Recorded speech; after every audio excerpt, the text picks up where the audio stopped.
Are you kidding me with that weekend of football? Are you kidding me with that weekend of football? What else can you ask for, ladies and gentlemen? 4 divisional round games. Every one of them determined on the last possible play of said 4 possible outcomes. That's as good as you can ask for, folks.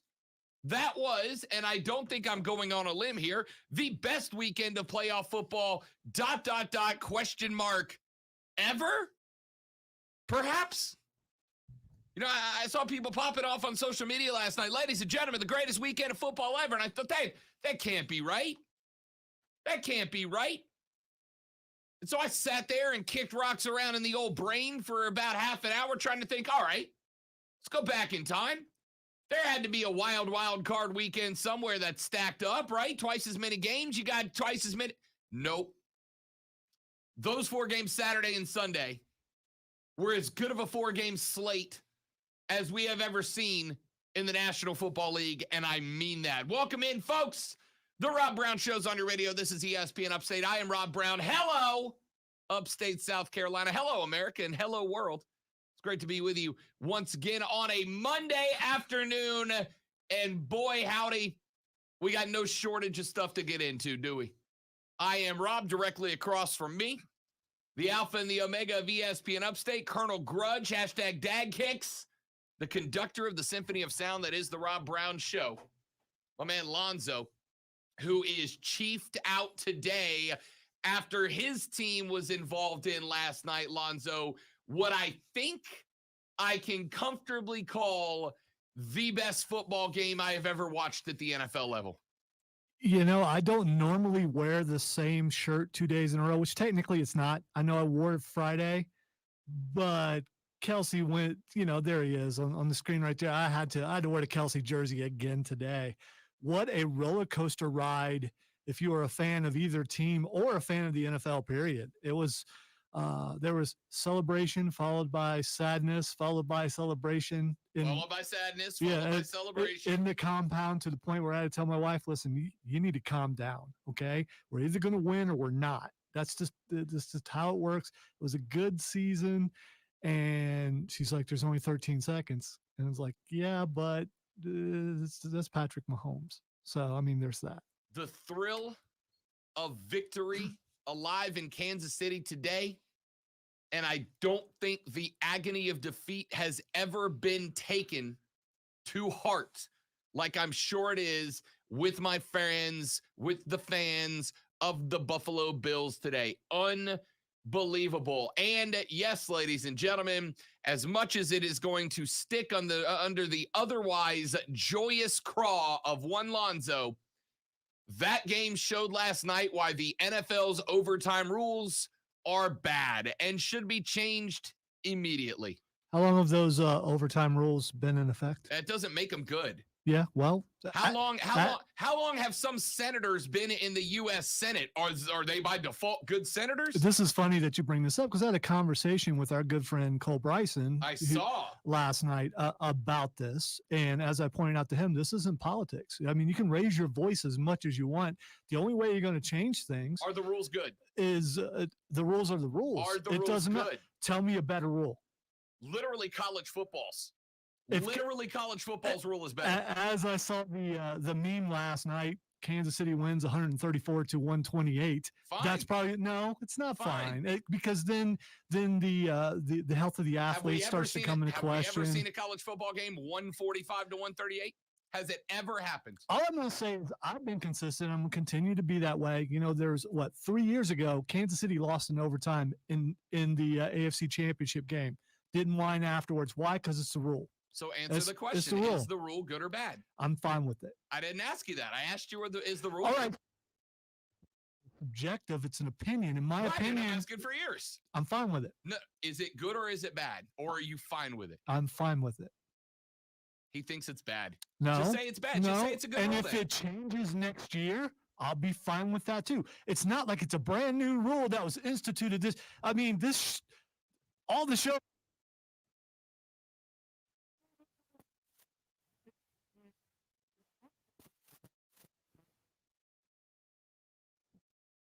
the same thing.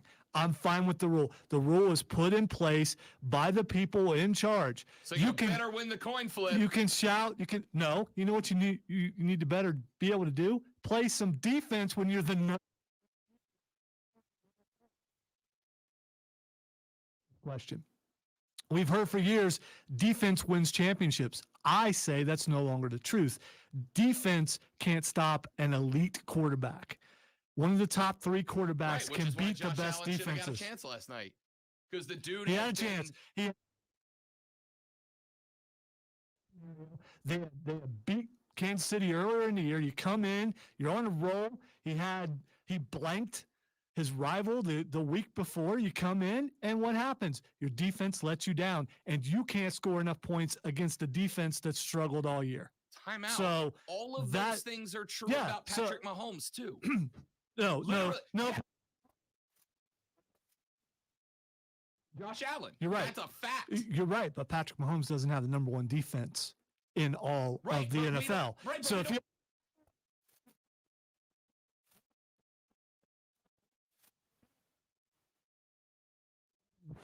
this is on the defense. It's also on a few years back, I'm at Panthers camp, and I'm sitting there in the end zone, sitting literally on the hill in the end zone. I'm watching Butker, who was a Panther at the time, miss the uprights all over the place. And I'm like, please, God, do not let him be the Panthers kicker. And then he gets shipped off to Kansas City, and he's amazing. You put those 4 points back on the board, it never goes to overtime. If Butker actually makes the extra point and makes that field goal. But you can see what he did. He went off to the right on the field goal. He missed the extra point to the left. He adjusted, and then he was fine the rest of the game. So I was wrong about him. But you put those 4 points back on, we're not having this conversation.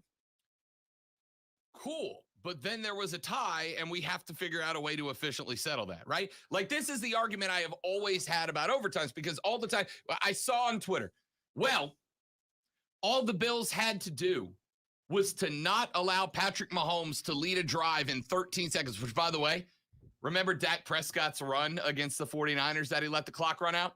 14 seconds? 14 seconds. Patty Mahomes led a 2-play drive into field goal territory and called the timeout in less time than that, 13. All the Bills had to do was stop the Chiefs from getting to field goal range. Right, I agree. But then they got into field goal range, and they kicked a field goal. And the Bills still should have had a chance to win the football game, and they did. And they did, right?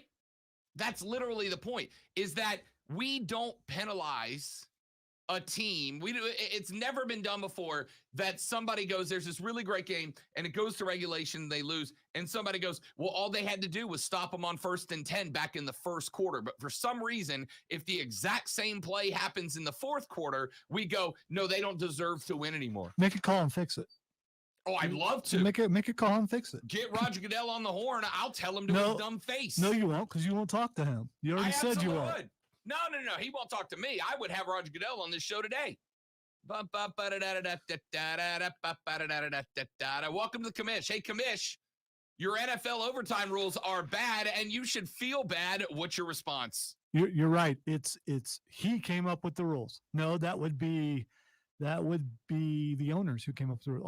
Aren't the owners who designs the rules in the NFL? Who makes the rule changes? Is it just the owners, or is it do players have a say in it? How's that work? I'm not sure. I'm just asking. How's that work? It's going to be up to the NFL with the NFLPA signing off. And I would bet you $1 to a donut says, after what happened last night to Josh Allen, if you ask the NFLPA, do you think both teams should get a crack with the football in overtime? They're going to say yeah. Did they ask them a few years ago when Tom Brady was able to beat Patrick Mahomes because D4 jumped off sides and it went to overtime, and Patrick Mahomes never made it onto the field? Did they ask that question then? No, they're not. Now, nothing's going to happen. Nothing's going to change. This is going to be a major stink until this weekend when the next playoff games happen, unless there's another overtime. Then it's going to blow over and nothing's going to happen. You can get upset. Everyone can be angry and go outside and scream to the sky, but you're not going to change it. Right. The NFL fan has a notoriously short memory. I'm not arguing with that. Notoriously short memory. There have been a lot of worse situations in the NFL that everybody's up in arms against until the next week, and then we all just pretend like it never happened and move on to the next round of games. And I think that will be the case with this, but I don't think it's going to go away as soon as you think, because next week we're going to line up an AFC Championship game in Kansas City. And all game long, they're going to go, Josh Allen was potentially one possession away from potentially changing the outcome of this game. Josh Allen can't beat Kansas City. Josh Allen brought Kansas City to a regulation tie. Josh Allen can't beat Kansas City. Why isn't that the narrative? How do you know that? Why Josh Allen didn't get a chance to beat Kansas City. Josh Allen had a chance during regular. So did Patrick Mahomes. Okay, Patrick Mahomes can't beat Buffalo. Yeah, he did. He had a chance to do it in regulation. He did. So this year. Come on. Yeah. No.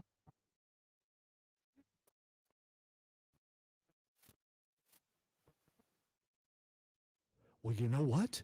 Maybe Josh Allen can't get it done. And then every sports show will say, hey, I don't know who that guy is. There's some guy somewhere in some closet or something that goes, we're going after this guy this year. We're going after this guy this year. And then everybody's going to be on it. Why aren't we going after Josh Allen? He couldn't get it done. Oh, my gosh. This highly lauded quarterback who was able to do everything, he couldn't get it done. He can't get past the Chiefs. It's not that his number one defense can't get past the Chiefs. It's not anything because it's all the quarterback's fault. So, John. Game is a game of 22 players. And last night, only 11 got a say in overtime. Hey, Rob, Josh going home. Yeah, no, I know. Yeah, he's going home. And you know what? That Kansas City wouldn't have still. Josh.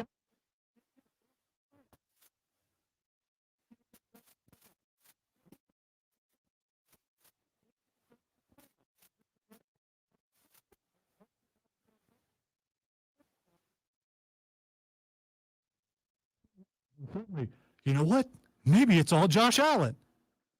By the way, I don't know if you knew this. Josh Allen can't beat the Chiefs. There are 22 men on a football team that play. You're Last right. night, the outcome of the game was decided by 11 of them. The defense that couldn't get it done. My mother said, don't make me separate you two. She's threatening to pull this show over. We got glass. We're all right. The NFL's overtime rules are bad.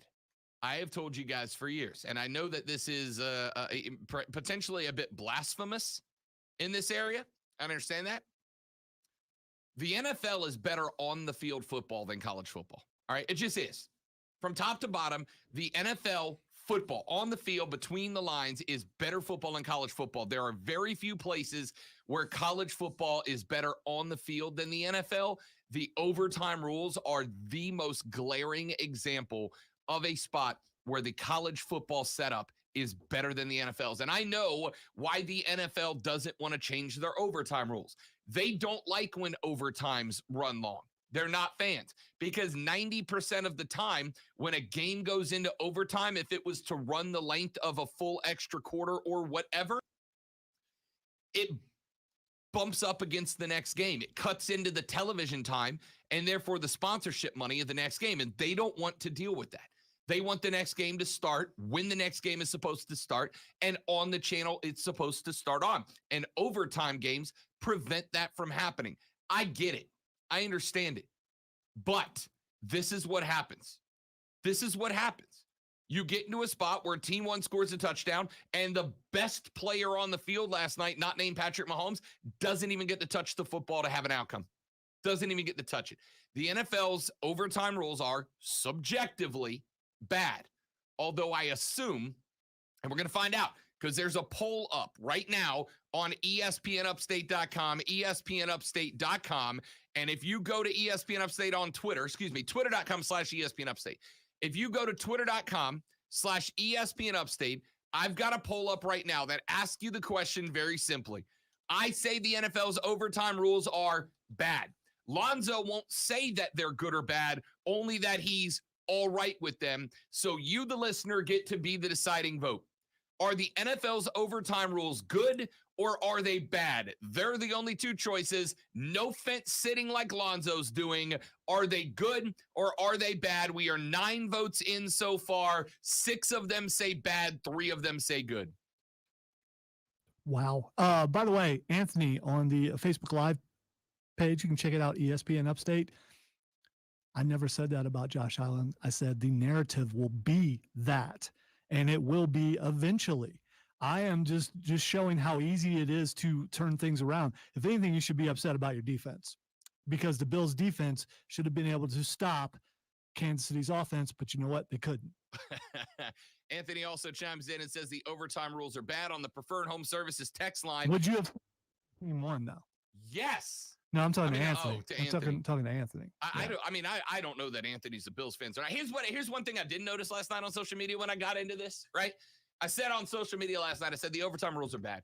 It sucks that Josh Allen, who has had one of the best postseason quarterback runs we have ever seen, didn't even get a say in the outcome of overtime. And I got a barrage of people going, you're just mad your team lost. I'm not a Buffalo fan, dog. You know, I just thought about something. You don't like shootouts in hockey or soccer. Correct. Those overtime rules suck too. I was going to say, but that's basically what.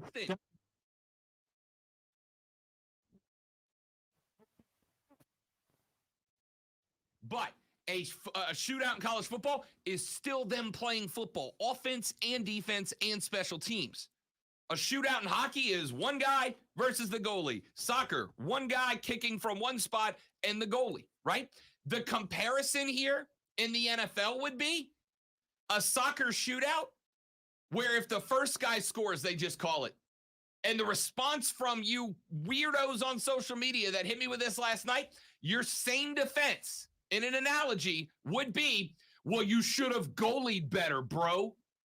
Doesn't matter that you didn't get a shot on the goal in a shootout. You should have played goalie better. That's not how it works, man. Well, they should play goalie better. If no goals get in, guess what? You don't lose. Stop it. Texas says, I agree, Rob. Overtime should be an additional quarter that is played until the end of that quarter with unlimited possessions. I agree. 15 minutes, let's just play another quarter of football. Well, what happens if there's a tie? Line them up and do it again. Eventually, somebody's going to wear out, and it's going to be a touchdown. And you know what? You know who loves this? You know who absolutely loves this? The NFL loves this conversation because everyone's talking about not only the best weekend of playoff football we've probably ever seen. We're also talking about the NFL overtime rules. And you know what we're not talking about?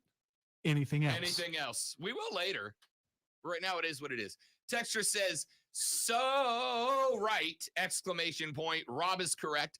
Another texture says, gosh, I hate the Chiefs now. Thanks, Zoe. Another texter says, I had to run and hide under the bed, literally. So please, please, please stop. I'm assuming he means yelling. And the answer, texter, is no. We're not yelling. I've been, involved in yelling before. This is not yelling.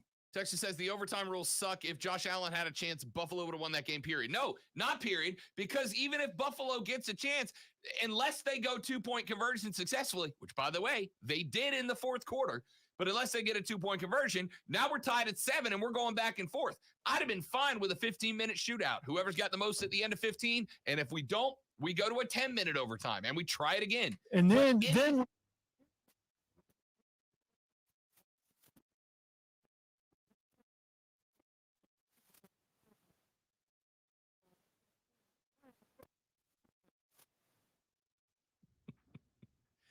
Oh, Miss Lisa says Lonzo is making everyone mad. Angry face I must emoji. Apologize for using 2 multi-syllable words in the one same sentence. You've hit your quota for the show, yes, buddy. I'm done. Texture says KC didn't win that game. Buffalo's coach lost that game. And I agree. Buffalo made some mistakes. But they made a mistake. You could say that, but we don't know for sure what would have happened if he squibbed. Yeah. We don't know. We don't know. So maybe Patrick Mahomes ends up with 12 seconds instead of 13. Yeah. I mean, it still may have won. I mean, they had 3 seconds after Kelsey caught the ball. I was going to say, they still had time. Yeah. And they had timeouts. Even on a squib. But, 3 seconds, probably minimum 3 seconds come off the clock on the squib. So who knows? Thomas says, Rob, the overtime rules suck as bad as the coach's decision to kick the ball deep. No, again, it was a bad decision. But despite the bad decision, the game was still a tie. Despite the bad decision. Which is the worst decision? Running up the middle with 14 seconds left or not squibbing? Yes. See all of the above. Let's take a break. We'll do the lunch breakdown when we come back on the Rob Brown Show and ESPN Upstate.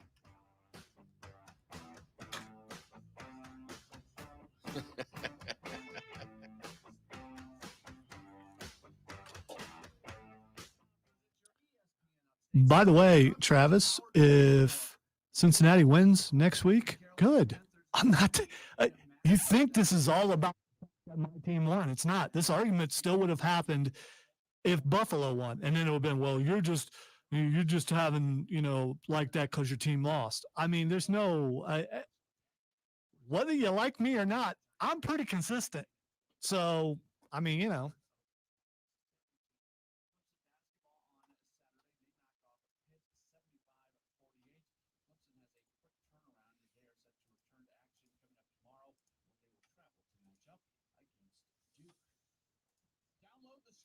We'll also say that you won't get this kind of debate on other programs because, number one, it's what we do.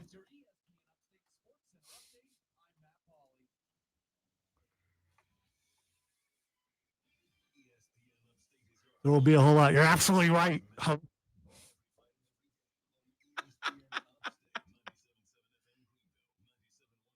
Why does the guy that supports me have to have the funny voice, Lonzo? No, I was. Oh, gotcha. That was. You were insinuating. That was producers all across the country. Got it now. We think kissing the host's butt will actually get them somewhere eventually. Yeah, those guys. And I hadn't done the voice in a while. So.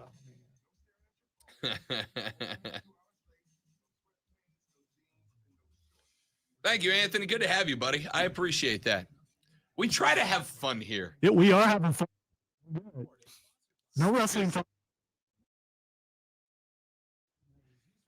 I promise you, Lonzo and I can have these out on the air, but as soon as the show's over, we're like, remember that thing? Wasn't that fun? He started the show out knowing this was coming just by looking at social media. Exactly so, I mean. That segment was scripted before I walked in the door. Before everybody starts thinking that Lonzo and I are going to go have it out in the hallway after this. That segment, I knew what that segment was going to be before I walked in the building today. I saw Zoe on the Twitter last night. I knew exactly what this discussion was going to be when the moment I walked in the door. And for the record, I genuinely believe that had that script been reversed, had the coin toss been heads, and if the Bills had won on a single drive in overtime, I fully believe that Lonzo would have come in here today and said, it sucks, but the rules are the rules, right? Josh Allen last night said after the overtime was over, he said, look, it's a bummer the rules are what they are, but had we won in the same fashion, we'd have celebrated the victory too. And he's correct, of course. I can tell you, without a second thought, that had the Bills won that game on an opening overtime touchdown drive, I would have come in here and said the same thing. It sucks that that game was decided without Patrick Mahomes even getting to touch the football in overtime. I would have said the exact same thing I'm saying, just reversed. I promise you. And I feel like Lonzo would have done the exact same thing. Yeah, and as far as that goes, one of my best friends I pointed out last week as a Bills fan, we were going at it a little bit on Facebook. I had to text Brady to send to him, congratulations on your team winning. You guys finally got past Kansas City. It's football. If you're invested in a way that you want to hurt someone or you're going to be mad for like a year or lose a friend over this, 12-step programs, there's some counseling probably involved. We actually could probably walk you through it if you want to call the talk line right now.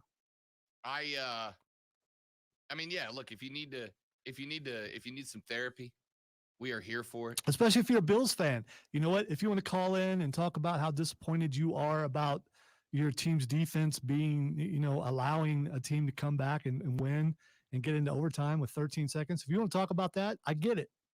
Just don't go at Josh Allen because that makes people mad. Texter says, and if Cooper Kupp wouldn't have caught that ball at the end of the game, Tom Brady would be going to another Super Bowl, blah, blah, blah, blah, blah. Right. But that play happened inside of regulation. Also, if Cooper Kupp hadn't fumbled and some other Rams hadn't dropped My the goodness. ball. What are you doing?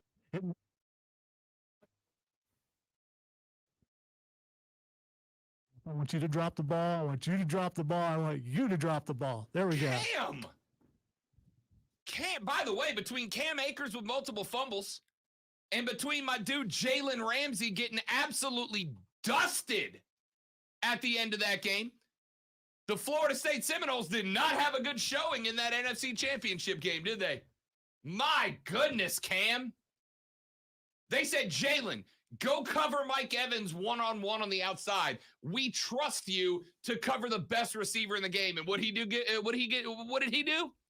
Get rocked by Mike Evans. By the way, and we'll come back to Bills Chiefs later on in the game and how bad overtime rules are. We'll come back to that in a minute. But y'all, I was sitting outside yesterday. I was doing a little woodworking project out in the yard, and we brought the TV outside, and we're watching the game while I'm sitting out there doing some woodworking projects. We had lit a fire outside. It was nice. And I'm watching this game, and I look over at one point. The lady friend sitting out there with me, and she's a Brady fan, because who's not, right? Yes, we know. Right over here. We know. Right over here. We know. Not. So we're watching this game, and we look up at one point, and this game's over, right? Like at this point, I'm like, all right, well, this is good. I can go ahead and kind of turn my attention towards my woodworking project over here. I can kind of go ahead and focus on this. I got saw blades and blowtorches over here. I should probably pay attention. And I look up, and it's 27-10. I'm like, oh man, Brady, what happened? Somebody goes, man, all they got to do is score 2 touchdowns in the fourth quarter. It's Tom Brady, right? Like, yeah, but he hadn't done anything yet. Why am I going to believe he's suddenly going to start dealing? So it's 27-10. The lady friend's like, yeah, appreciate the fire, but it's still too cold. I'm going to go inside. She goes inside and starts watching whatever Netflix show she wants to watch because she doesn't want to watch her dude Brady get dusted. So she goes inside, and I'm sitting there, I got my little wood burning kit, my blowtorch, and I'm doing some work. And then I hear Al Michaels go, and he fumbles the ball. And I look up, and Akers put one on the ground. The Bucs are in business. And then the Bucs put up a TD. And what do you know? It's all of a sudden 27-10. Fourth quarter. I'm like, all right, well, it's still gonna be a little trouble here. All right, 2 touchdowns. I feel they got to do something here. Another turnover. Touchdown Brady. My goodness. Now all of a sudden, it's it's 20-27 at this point. There's no way. 3 minutes left. Ain't getting the ball. He fumbles again. Brady gets it back. Touchdown Bucs. Fumbleitis is an actual disease. I'm telling you. And you could see the look on their faces like, oh my God, I can't do, I don't want to. And then next thing you know, there's the ball on the ground. And it does get in your head, and it got in their head. And it's hard for Brady not to score when you're handing him the ball nearly in the red zone every time. Good gosh. I mean, look, you get to a point Tampa Bay's running out of timeouts, and it's like could you imagine the only way we lose this game is if we turn it over twice in the fourth quarter. Oops. Come on, man. Are you kidding me with that? Brady, 30 of 54. I said going into that game, if Brady's got to throw it more than 40 times, the Bucs are going to lose. He throws it 54. It was good to see that the better quarterback on the field won the game that yesterday. Stafford, 28 of 38, 355, 2 touchdowns, 0 picks, sacked twice for 11 yards, averaged 9.6 yards per completions. I got to tell you, 30 of 54 is not a bad number, but you're not wrong.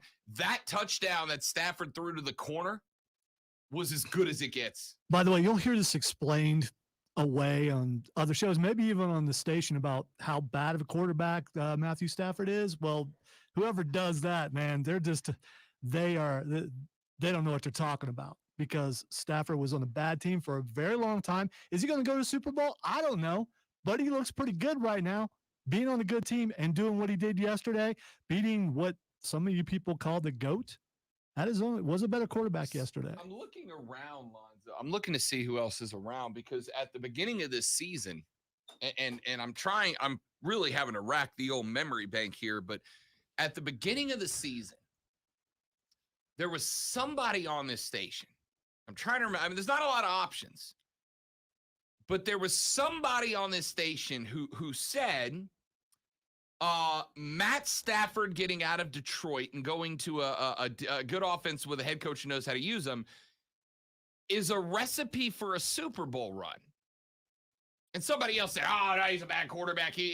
Problems were him, not Detroit, and blah, blah, blah, blah, blah. And I said, watch, he's going to get out of there. Detroit's going to continue to stink, and he is going to make a run at a Super Bowl. And I got called all kinds of names.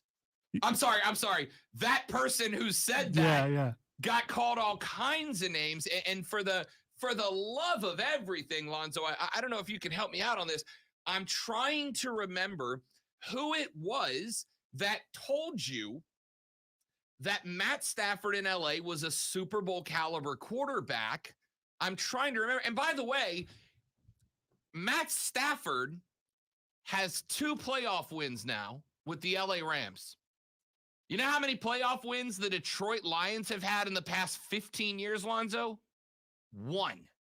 1 playoff win in like a decade and a half. Stafford's got 2 and is now a home win away from going to the Super Bowl. Now, granted, San Francisco had his number in the regular season. They got him twice, including the Rams giving up a 14-point lead in the second half in Week 17 that kicked my Saints out of the Super Bowl, although maybe a blessing, Lonzo, because the Saints would have got wrecked by every team on the field yesterday and Saturday. That being said, somebody on this station told you Matt Stafford in LA was a recipe for a Super Bowl, and he got laughed at. Who was it? I gotta say, if it were me and the quarterback who I've made fun of and dogged for years came in and beat the quarterback that's my quarterback on my team, or the team that I say is my team the last couple of years, suddenly I would not talk about that game for the entire show. I just would find something else, maybe the overtime rules. Maybe I would go at a Green Bay quarterback, something, but I wouldn't. I'd make sure I stayed away from the fact that the quarterback I said was so bad just beat the quarterback who I think is the best of all time. I would stay away from that. That's what I would do. I mean, yeah, that's what I would do. Somebody, because that would look bad on you if yeah. Somebody tried to warn you. Somebody tried to tell you. It was me. It was me, by the way. If you hadn't figured it out yet, it was this guy that told you Matty Ice Matt Stafford in LA was a recipe for a Super Bowl. It was me. I was gonna say, don't put that ice on his name. It was me all along, don't do Hogan. It was me all along. Let's take a break. Back after this. I'm Rob. He's Lonzo. You're you. It's the Rob Brown Show, ESPN Upstate. They pay us to do this. No, we will not acknowledge somebody else. Rent free, baby.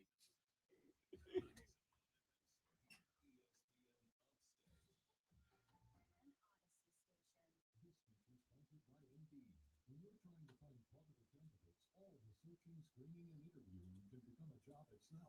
You need Indeed, the all-in-one platform that makes it easy to interview, screen, and hire quality people. Visit Indeed.com/credit. Here's an important message from Exogen. A critical new FDA study proves that widely used non-contact thermometers are not accurate and have high possibilities for false negative readings. They also have inaccurate information on their labels regarding accuracy. New COVID strains are on the rise, and non-contact manufacturers are being irresponsible at a time when accuracy matters most. Accurate temperature measurements are essential. Switch to Exogen, backed by over 100 clinical studies. Be sure, be accurate with Exogen. Learn more at Exogen.com. I love my hardwood floors, but I wasn't sure how to take care of them. Carrying around the bucket was such a hassle. And even worse, my string mop left streaks and haze behind.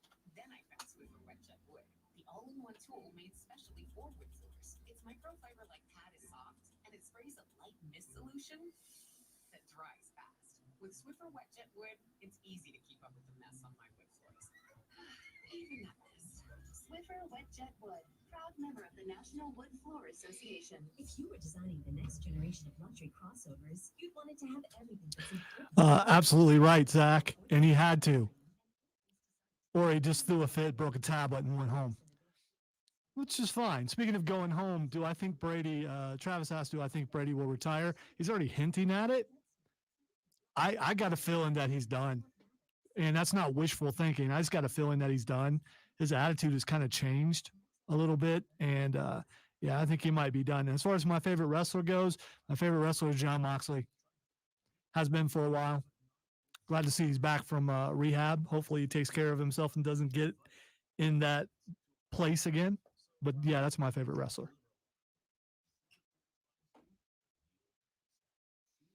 Who is? Who'd you say? And Rob's favorite wrestler is the Bushwhackers. It's just what it's too. It's too.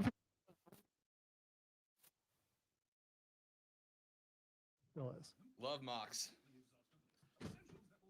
And the fact that that they're showing his, they're showing the Shield and they're showing. Seth referenced him by Mox. Yeah, that was awesome. not the only one. Somebody else did too. I forget. Really? I forget who it was. Yeah. That was cool. That was a good promo. There too. are rumors out there about something. It's not going to happen. But the fact that they're mentioning him, that he could show up at the Rumble. It was. I got to tell you, I kind of came around a little bit when Seth said his name, because I would assume Vince would have said, "Do not even refer, like, don't reference his name. You call him Dean." You know.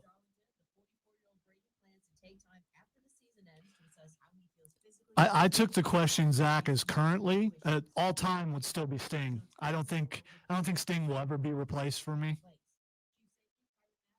And I know what yours is, Zach, so we're good.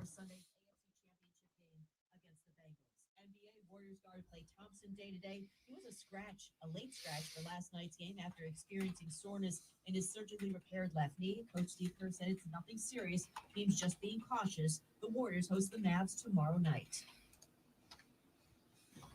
Ba-da-dum, ba-da-dum.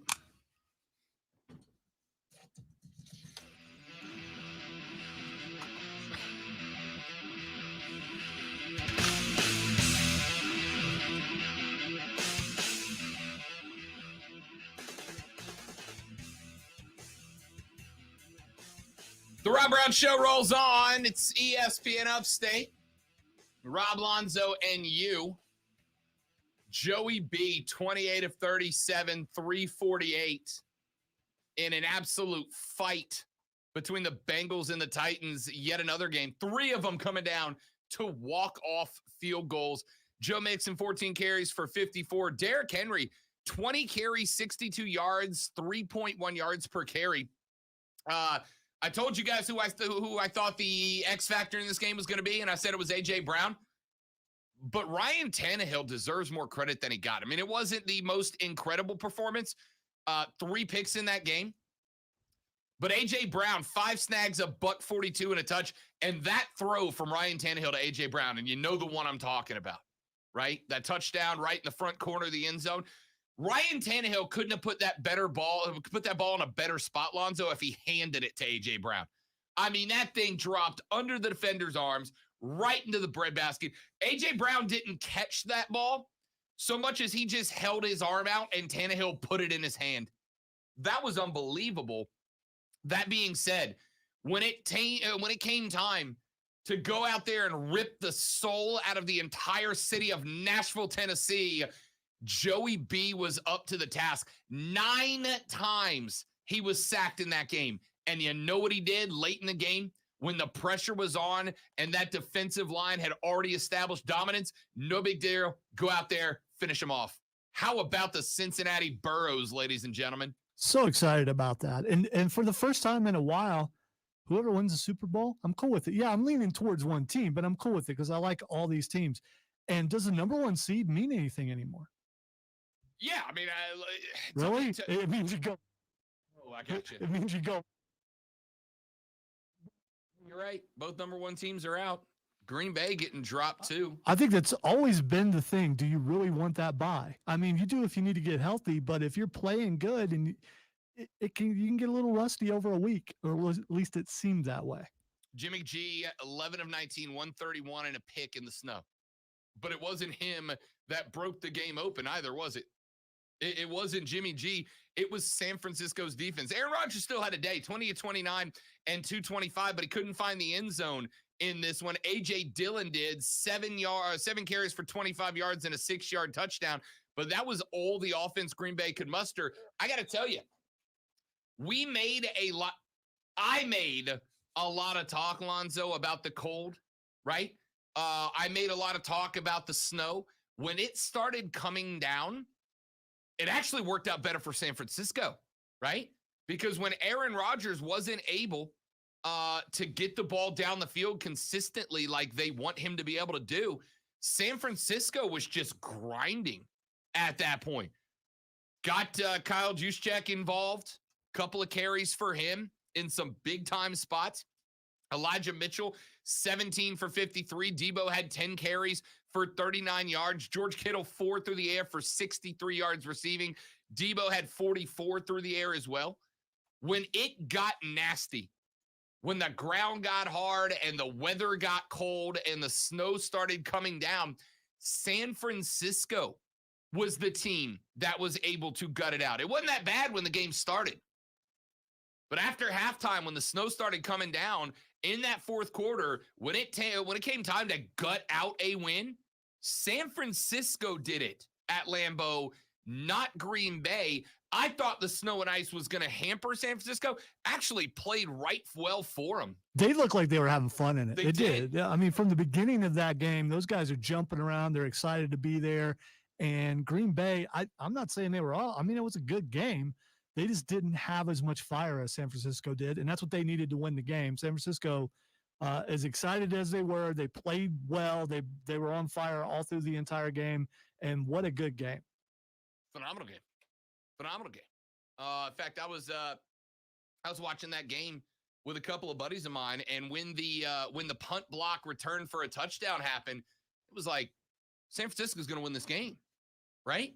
Because at that point, when that punt block for a touchdown happens, when that punt block for a touchdown happens for the 49ers, at that point, San Francisco looked like they were just imposing their will on Green Bay, and Green Bay didn't know what to do, right? I think this was potentially a case of, and it happens to some teams, they end up in these spots. And Lonzo pointed this out about number 1 seeds. I think there's a lot of number 1 seeds that come off the bye and think, boys, we're the 1 seed for a reason, right? Let's go out there and put these other teams, even wild card teams, maybe wild card teams more than anybody else. They know their back's against the wall, and they know the only way to win is to punch harder than the guys who are known for punching hard. San Francisco was owning that line of scrimmage down to special teams, and that's what made the difference. That's what made the difference was the special teams play. That was it. What's the biggest surprise this weekend? Which number 1 seed going down is the bigger surprise? It's got to be Green Bay against the wild card team, right? Yeah, I think so too. I think it's got to be Green Bay. Listen, when we sat in here, I think I picked Tennessee at home. You picked Cincinnati, if I recall correctly. You are right. I picked Tennessee, but I also said this is a 1-score game that may very well be determined on the last play of the game. I knew that I knew Cincinnati, Tennessee. What I expected Green Bay. If you would have asked me which one of these 4, because I called the LA over Tampa Bay upset. I picked that one, as did Lonzo. I picked the Chiefs over the Bills, but I said that was going to be a final score of the game kind of play too. But had you, because I think I went 3-1. I think you went 4 for 4, didn't you? No, I missed. I picked Green Bay to win. Oh, you also. picked Green. That's right. Yeah. So I went. I think we both went 3-1. We did. Scratch it. No, I went 2-2 because I picked Green Bay. I picked Green Bay and I picked Tennessee. So I went 2-2. You went 3-1. If you'd have asked me which one of those games am I most comfortable with, right? Put my reputation on one of these 4 games, I'd have picked Green Bay over San Francisco. I know San Francisco's good, but at home, at Lambeau, in the snow, in the cold, I'd have said the Packers got this. This is what they do. But Aaron Rodgers, the 49ers know how to beat Aaron Rodgers in the playoffs. It's not the first time they've done it. And maybe I shouldn't have been as confident in that pick as I was. But my goodness, San Francisco went in there defensively. So we are not going to let you score points. This is going to be a heavyweight fight. Yeah, I wasn't aware that that San Francisco had beaten him in Green Bay every single time in the playoffs. Yeah. I was unaware of I think that. he's what, 0-4 now Yes. against the 49ers? 0-4 in Lambeau. Didn't even take that in consideration. I thought, Aaron's going to go out there and be don't care Aaron Rodgers. He's just going to go bananas. And San Francisco said, absolutely not. I mean, look, again, let's not pretend like Aaron Rodgers didn't go out there and chunk it for 225. But when it came gut-out time inside the red zone, when Aaron Rodgers was looking for his guys, they weren't there. And San Francisco wreaked havoc. 5 times they sacked Aaron Rodgers. 5 in the snow. That's supposed to be Green Bay's kryptonite for everybody else, because that's how kryptonite works. That's supposed to be the secret weapon for the Pack. And the 49ers said, nah. We are going to prevent you from being comfortable. All right, let's take a break. We'll come back. We'll wrap up hour number 1 on the Rob Brown Show as we continue to recap the division round. Maybe the best playoff weekend in NFL history. 3 games come down to walk-off field goals. The other one goes to overtime. Unreal. Back after this on the Rob Brown Show. It's ESPN Upstate.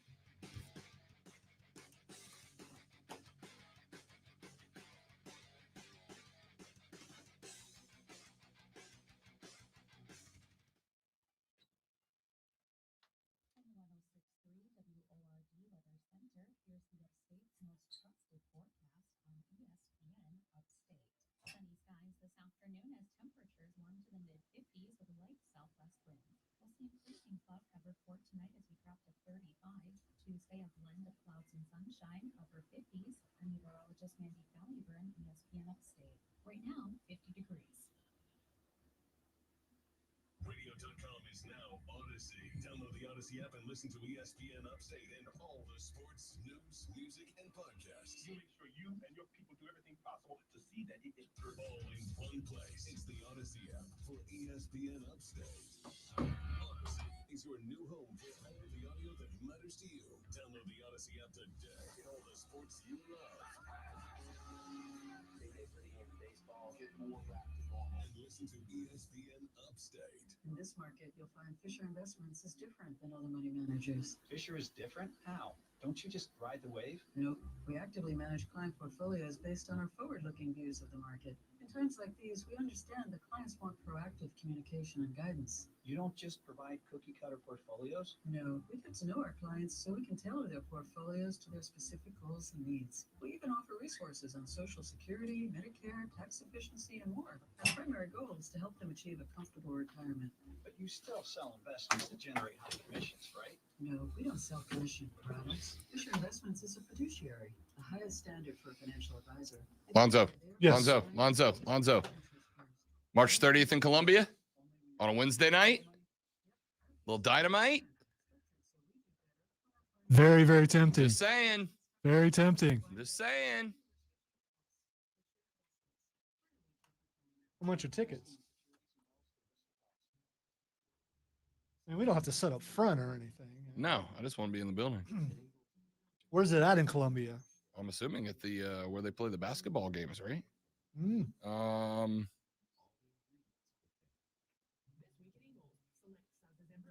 Colonial Life Arena, yeah, where they play the basketball games. I've never been there before.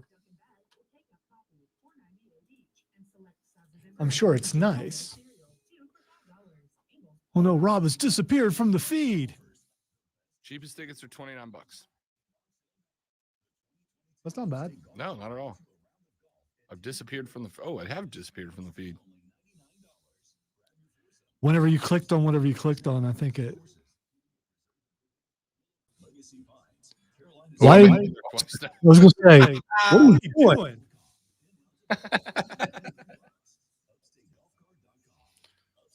Does that mean we can put ourselves on there like 10 times?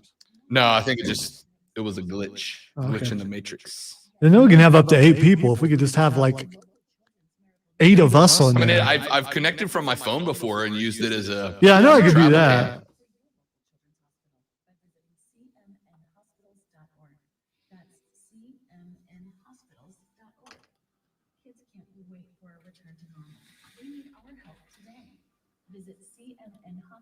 I'll fix that, Zach. There we go. Echo should be gone now. When it brought you back, it unmuted you.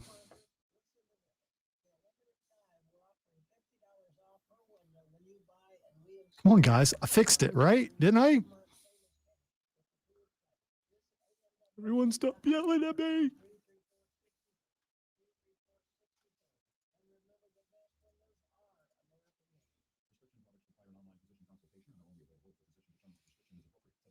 Ooh, why is Bobby Lashley trending? Did he retire?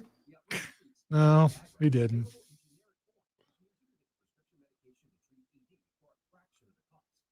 Did he decide Big E's a better champion? He doesn't have the belt right now. Never mind.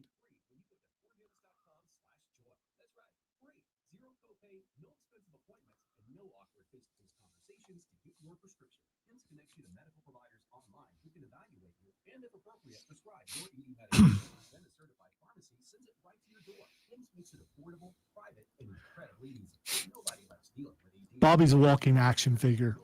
It really is. That's what he is. He's just a walk. I've heard him on a bunch of podcasts. He's a cool dude. At least he seems like it. But his character, he's just a walking action figure.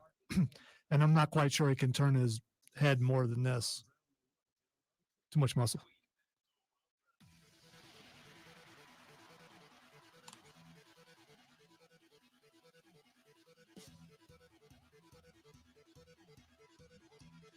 All right, wrapping up hour number one as we break down the NFL's divisional round here on the Rob Brown Show on ESPN Upstate, live from the Ingles Market studio.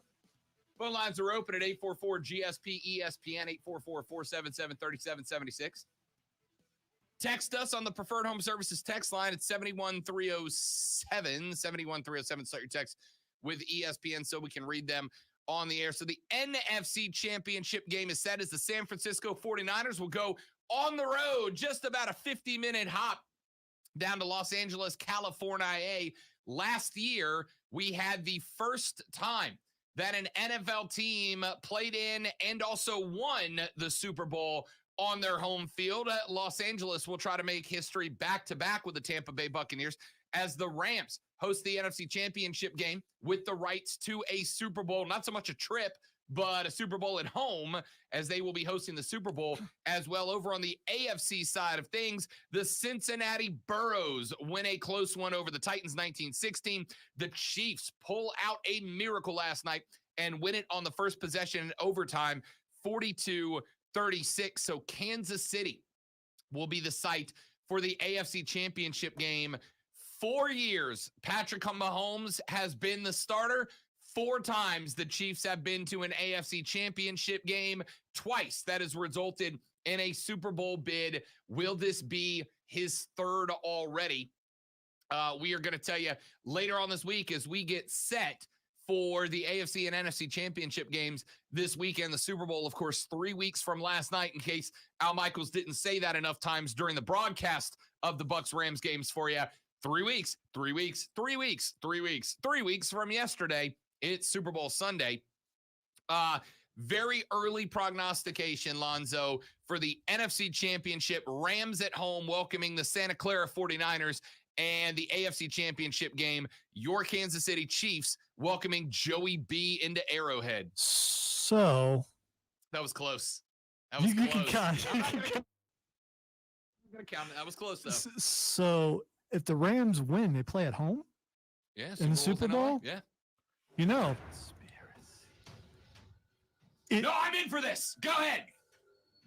What would you think if the NFL, who's pushed SoFi Stadium so much, it's everywhere. It's on the NFL Network. It's everywhere. If they made sure the Rams won so that they could be in SoFi Stadium for the Super Bowl.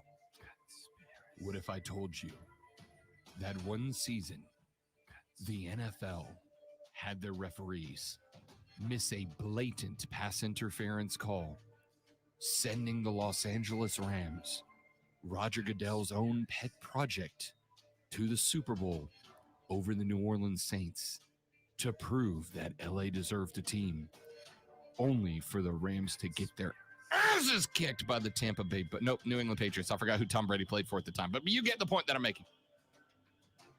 Lindsay, you know I hate a conspiracy theory, but I'm in for this one. I'm in for this one. I looked to see if the sky was clear at the same time. Because Roger Goodell absolutely sent the LA Rams to the Super Bowl over the New Orleans Saints in 2018. He absolutely did it. That's absolutely what happened. There's no other explanation. None.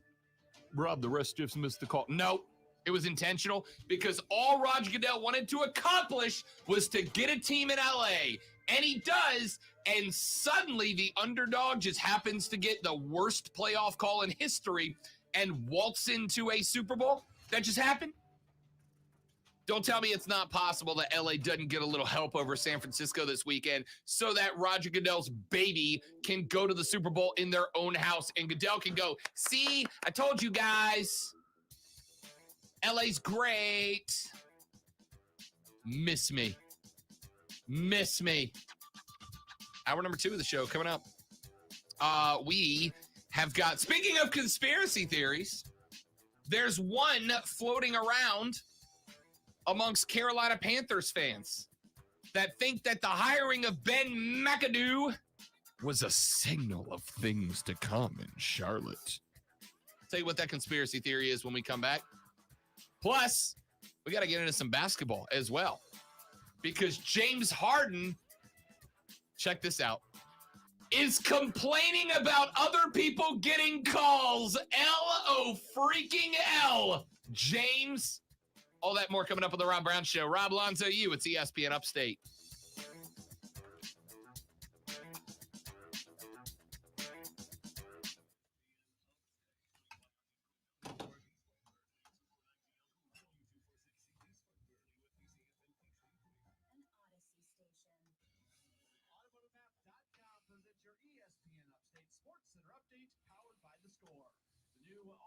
Coordinator for the Carolina Panthers is going to be Ben Mcadoo. That is according to multiple reports. Mcadoo most recently serving as a consultant for the Cowboys. He was the Jaguars quarterbacks coach in 2020 before that entire coaching staff was fired. He is, of course, best known for his time as the New York Giants head coach in 2016 and part of 2017. Clemson basketball on Saturday. They knock off Pitt 75-48. Clemson has a quick turnaround as they are set to return to action coming up tomorrow when they will travel to match up against Duke. Now that was a fun hour of radio. Score app today, lightning fast sports alerts, so you'd never miss a thing. It's why the Score app is one of North America's most popular sports apps. With your ESPN Upstate Sports Center update, I'm Matt Pauley.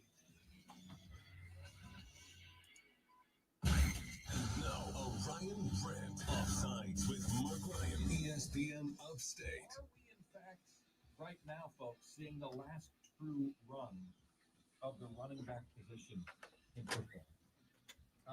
Rob Brown Show, what do you want to talk about? He's got $41 million left on his account. Never plays. Never plays. You don't think for a second that if the Carolina Panthers could get a first, hell, a second-round pick for Christian McCaffrey today? I do not, but that is weird if the second one wasn't on. I'll have to check into that because it was supposed to play. Cut their losses so fast, you could not even blink. And it's not that Christian McCaffrey isn't a super talented player, isn't a uniquely talented player, isn't one of the most diverse players in the NFL, because he absolutely is. The problem is he can't play. The problem is Well, I will get to the bottom of it. I can't fix it, obviously, now, but I'll find out why.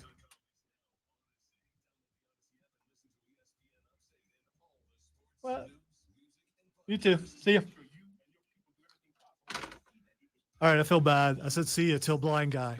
I did. what? I said see ya. I didn't mean to. He's been calm. I thought it was funny. Yeah, I just thought about it. It's just too.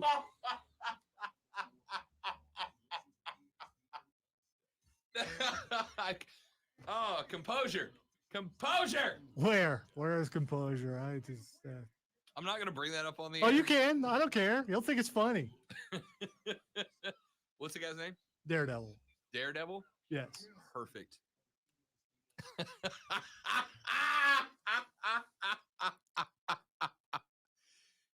So If you're not on the stream at facebook.com/ESPN Upstate, twitter.com/ESPN Upstate, or by searching the Rob Brown Show on YouTube, you miss out on some glorious content that happens off the air. Like, for instance, we just had a gentleman call in named Daredevil, and I have been informed. I don't believe I've had a chance to speak to this particular friend of the show. Yeah, he calls all the time. He's been calling for years, since the beginning of the station. Sure. And big time high school football fan. So yeah. So Daredevil is visually impaired, is what I've just been informed of. Is that correct? Yes. Calls the show, participates, which is awesome. Daredevil, call in, get on the air with me, man. I haven't gotten the pleasure to speak with you. I'd love to. Calls in to tell Lonzo that something was... There's a technical problem. Yeah, technical issue on the station. Blah, blah, blah. Those never happen. So calls in to tell us what's going on, which is greatly appreciated. And he has a phone call with Lonzo. And Lonzo tells Daredevil, how'd you hang up that phone call, Lonzo? I said, see ya. I just, I didn't. But you know what? Which would be accurate, I suppose. It's not. I think you're more likely upset that I said it. Hangs up the phone and goes, oh. I went, what's the matter? And he goes, I just told the blind guy, see ya. Oh, God. So Daredevil, I assume based on your interaction with him that he would find this funny, which is why I can laugh. Yeah, I absolutely believe he would find it funny, especially knowing how I am uncomfortable now. Yes. Oh my goodness. Reset. Woosah. Composure, Rob. Composure. Is that like a yoga thing? The Woosah. It's from Bad Boys. You never saw Bad Boys? Yeah, I did. That's what he does. He rubs it. It's been a really long time since I saw Woosah. that. Woosah. You know what we did not do to start the show today that we do to start every other show, Lonzo? And I'm just realizing it was worth it. We had a great conversation about the NFL's divisional round. But you know what we did not do to open the show that we do to open every show? Let's do lunch. This is a very nutritious lunch. All the food groups are represented. What in the wide world of sports is going on here?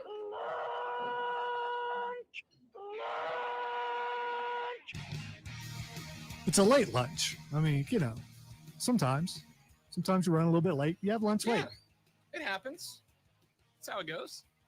The lunch breakdown to 3 things you have to know before you go start, or in this case, continue to have lunch with your friends, family, coworker, the dog, whoever you spend your lunch break with. When you sit down for your lunch break, this will be the scuttlebutt.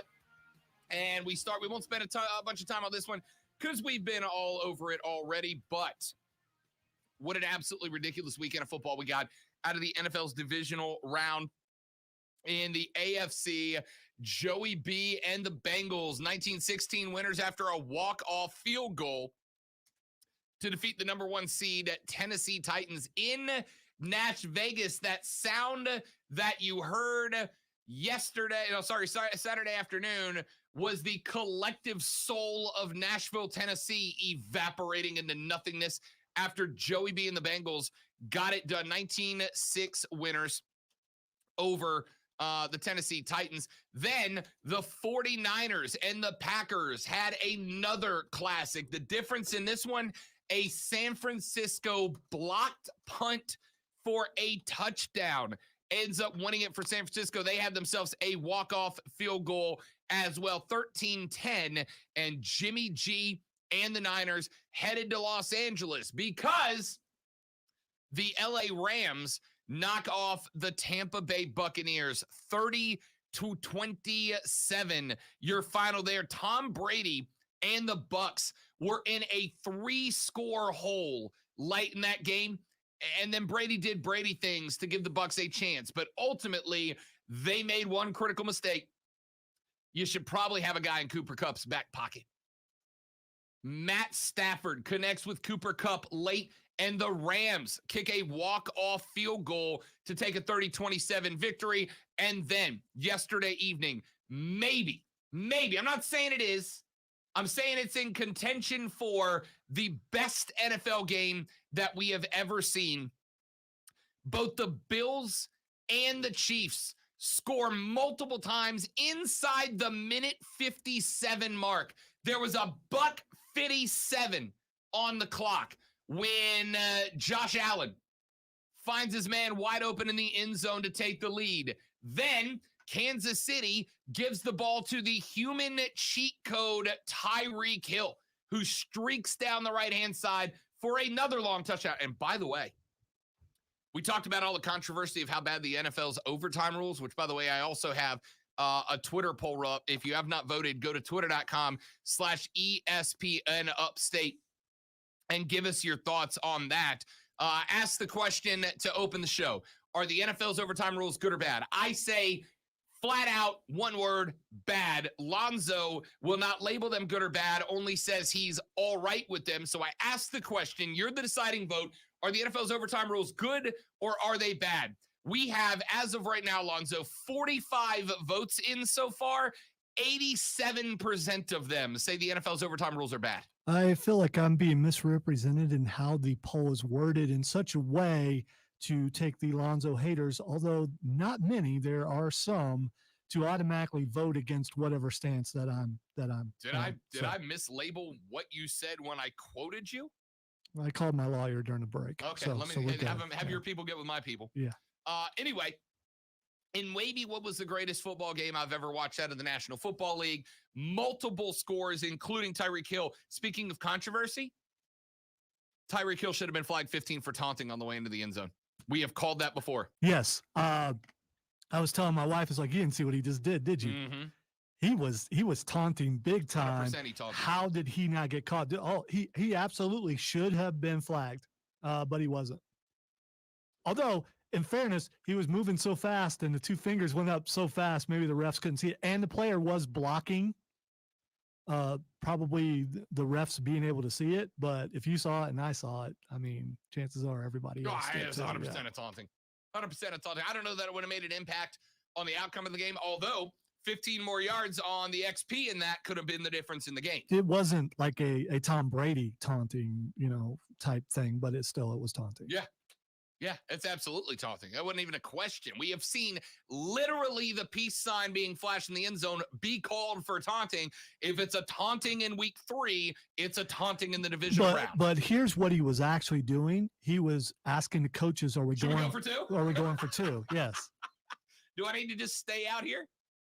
Yeah, we have literally seen the peace sign be called for taunting. Literally seen that exact thing, and it was missed. If it's a penalty in week 3, it's a penalty in the divisional round. That's how it should work. Either way, Kansas City gets the overtime opening possession, scores a touchdown, and that's all she wrote. By the way, here's fun for you, Alonzo. Kansas City wins 42-36. You know what the line on that game closed at? Kansas City -6.5. If you took live betting in that game, the extra point that they did not have to kick would have won you the bet. Oof. I believe is what the kids say there. Item number 2 on the lunch breakdown as we head into or get hour number 2 started. MLB and LVPA meeting again today. It has been nearly 2 months since the MLB lockout began back on December 2nd, and it seems like very little progress has been made. Why? Because very little progress has been made. It was last week that the MLB and the MLBPA got together over a Zoom meeting. The MLB pitched the Players Association a handful of what they considered compromises. It did not impress the PA all that much. Today, they get together again, and the expectation is that the MLBPA will counteroffer based on the proposals made by Major League Baseball in the last meeting. Does this mean that progress is coming? I am going to quote Jeff Passan in the article that he put up about this when he said, quote, possibly, while this particular proposal from the union is almost certainly will not lead to a direct deal, it could potentially provide a path to one. The player's wide range of targets has left ownership wondering what the union truly wants from this deal, because it certainly cannot make gains in all areas with just one collective bargaining agreement. If the league can glean from this proposal what the players' priorities are, it could accelerate progress in negotiations. Otherwise, the negotiations are likely to wind up where they have been for months, going nowhere fast, end quote. Jeff Passan was asked, how concerned should fans be at this point about a potentially season-impacting lockout?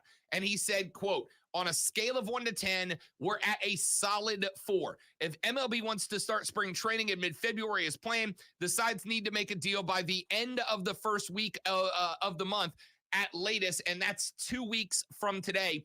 Neither side seems particularly aghast at starting spring training late, though, which buys more time.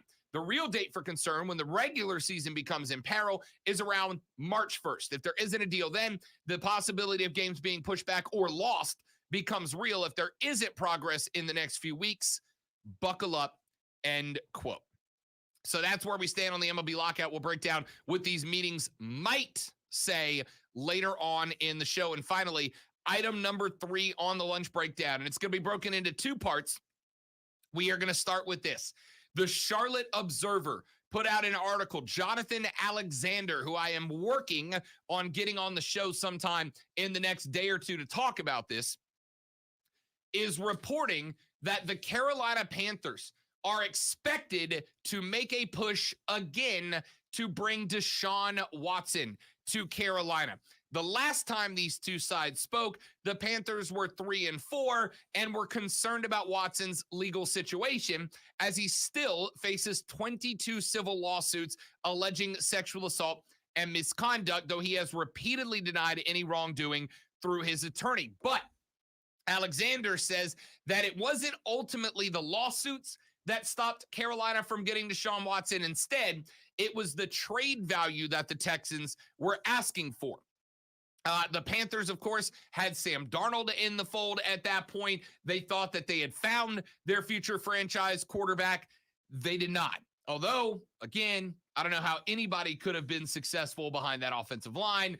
That's another discussion that we're going to have coming up in just a minute.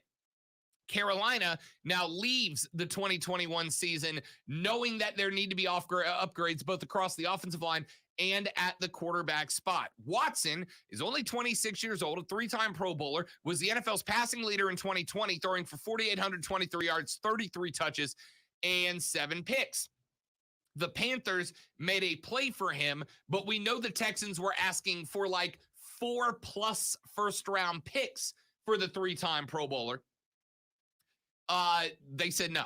They said, no, we're not giving you that much. It looks like they may make another push for Deshaun Watson coming up this offseason.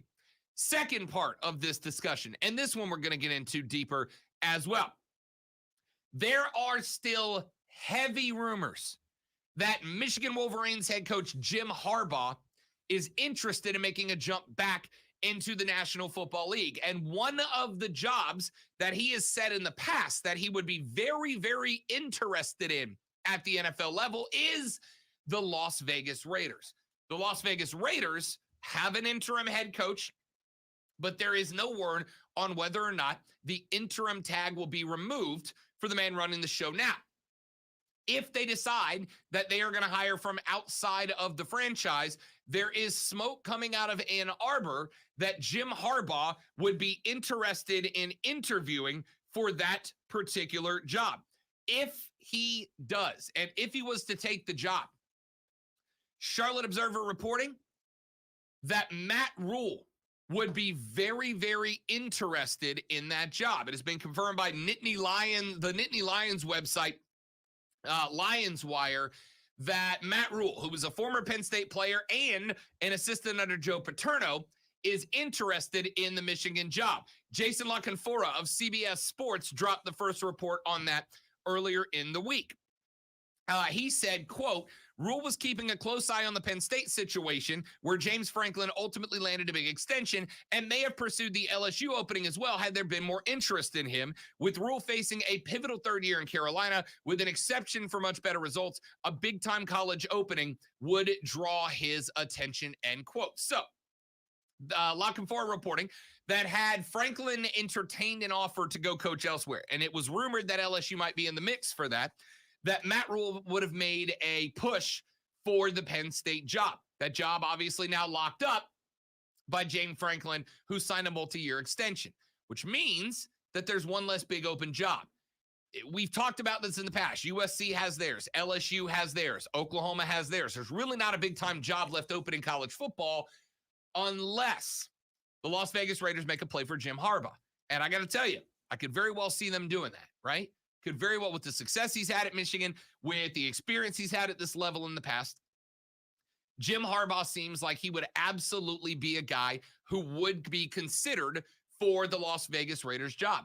And if he takes that job, the rumor is Matt Rule makes a push for that gig. Is that true? Is it not? We're going to break that down later on in the show. But before we get there, let me get my guy Kevin in here. He's been hanging on the line. Kevin, welcome back, big dog. Good to have you. Oh, man. What up, fellas? Good to have you. Wow. Wow. Okay. Okay, Kevin. Okay.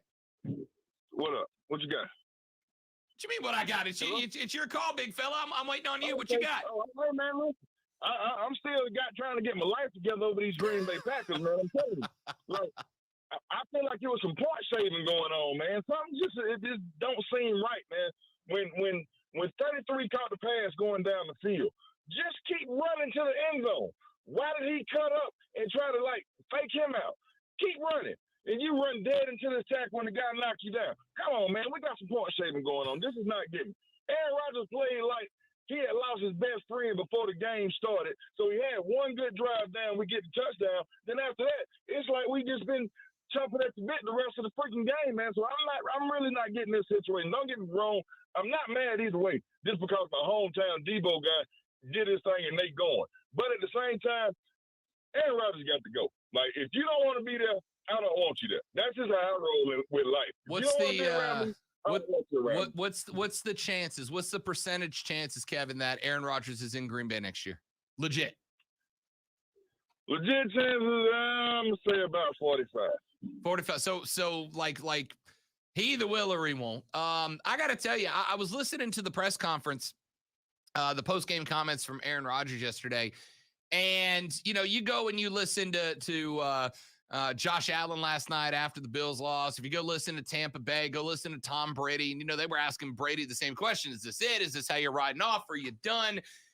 And both of those guys, and Ryan Tannehill as well, you could hear that they weren't over the L, right? Like, you could hear that they were disappointed, that they were bummed out. I listen to Aaron Rodgers, and maybe this is just preconceived. Maybe I'm making it up in my own head. But Aaron Rodgers didn't really seem any different than he did before the game started, right? Like, it didn't seem like that loss was eating at Aaron Rodgers. It almost kind of seemed like he was a little relieved to be done, right? Like, it went from I picked Green Bay in that game because I said Aaron Rodgers is only going out there to give a giant middle finger to everybody that's been critiquing him all year long. But he had the same attitude after the game. I just think he's done with Green Bay. Like, not that Green Bay wants him gone, but he's just over it and wants to move on at this point. I think that's what it is too, man. Because like you said, he's getting up to the age where they got rid of Brett Favre, man. So you know it's coming down the hatch. But at the same time, if you can still play, but you don't want to play in a certain place, and the team should. I don't care how much money you're giving me. If I don't want to be there, let me go. Let me go and find my place where I want to go play. If I got to he's got enough money to get him half your salary back if you don't want to stay there. If I want to go somewhere, if I want to leave, and I really want to leave, I will give you some of this salary back so I can get out the door. Because now, if you don't want to be here, get out. Yeah, I agree, Kevin. Appreciate it, big fella. Good to have you on the show.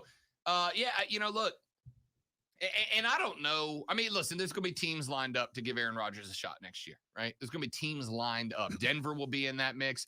New Orleans is going to be in that mix. There's about 8 teams in the league. What about Tampa Bay? Tampa Bay could be in the mix if Tom Brady's. I got to tell you, I don't think Tom Brady's walking after this year. I think he's coming to run it back one more time, right? I think Tom Brady's looking and going, dude, if I had 2 of my starting 3 receivers healthy, we win that game yesterday. That's probably correct. I don't think but if Brady leaves, Tampa Bay would be in that mix, right? How better to keep that team together than replace one first ballot Hall of Famer with another? No doubt about it. Sean Payton is going to be calling Aaron Rodgers going, look, dude, we were bad last year. And with Trevor Siemian and Taysom Hill, we were a blown Rams lead away from being in the playoffs. How much difference does Aaron Rodgers make? There's going to be a bunch of teams that'll line up for A-Rod. The question's going to be, does A-Rod still care about football, right? Or does he just not care about Green Bay? And I don't know that there's any way to know. We're going to sit here and we're going to read into everything Aaron Rodgers says and does for the next 2 months. But is Aaron Rodgers so caught up in being the away from football celebrity question mark, right? The State Farm Pat McAfee show guy. Or does he still have a fire to win football games? If he's still got a fire to win football games, Aaron Rodgers can go somewhere else and rebirth the legacy. Unless Jeopardy calls right now.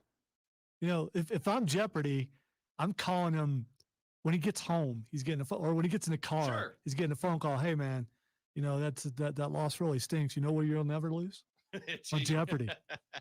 It's not, honestly, it's a good point. I don't know that Jeopardy's going to pay him as much as his next NFL team would, but I also know Aaron Rodgers has a lot of money. A lot of money. He's probably not going to be hurting for coin down the line. You know what I mean? So I don't know. If he doesn't have that fire for football anymore, maybe that's the right spot. He wanted to be. I mean, even no secret, he'd love to be the host. He said, I'd be the host if I didn't have to worry about football. But if he's done worried about football. With all the controversy they had over the people the person they picked and everything, safe choice. Yeah. Well, I say that. I think it was before all of the Jeopardy, off the field controversy. Jeopardy would be okay with that. I don't know if they would. I don't know if they would, right? I don't know if they would. You don't have to like it. You probably agree with it, but I don't know that you want the host of Jeopardy going out there and calling the administration a fake White House. That's a lot of controversy. Do you want people to watch Jeopardy? Yes. Well, you also got to look at demographics and things like that. And age, as far as demo goes, I think it skews older. Older leans a certain direction. So I don't think it's a bad move. I'm just saying. Oh, man. I don't know. Texas says Saints are $20 million over the cap for the upcoming season. Green Bay is nearly $40 million over. Rodgers is going to San Francisco if he plays again. You popping Jimmy G out of there where my dude's got you in the NFC Championship game. And San Francisco could very easily. They could be in the Super Bowl this year. They could win the Super Bowl. They have beat the Rams 6 times in a row. 6. I need both hands to count how many consecutive victories the Niners have over the Rams. 7 ain't a huge jump. You gonna knock a dude out who's 60 from taking you to the bowl? I can't. We'll see. Back after this on the Rob Brown Show. Rob Alonzo, it's ESPN Upstate.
Wow, wow, wow, wow, wow, wow, wow.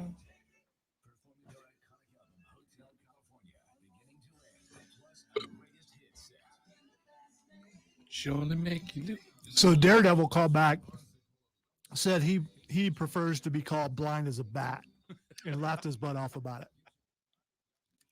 You're as blind as a bat. Exactly. He also said even at my fattest, he still couldn't see me.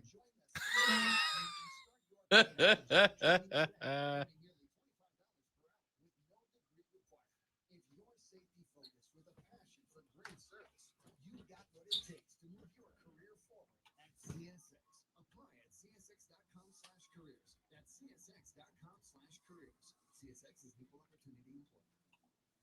This is your Wendy's wake-up call. Start your day with a better breakfast and get a free drink with any of our morning-making breakfast sandwiches. So there's a potential now. I don't know if you've seen. I'm sure you have. The fact that San Francisco could play Cincinnati in the Super Bowl. That's the very first Super Bowl I watched. Oh. And it was 40 years ago, which really makes me feel old, but I already feel that anyway. Really going to be feeling old about 5:30 or 6, but you know. That friggin' thermostat was twisted all the way to We know who it is now. Oh, I know. I'm about to put a note. Oh, and I'm watching you. Well, don't have to worry about it this week.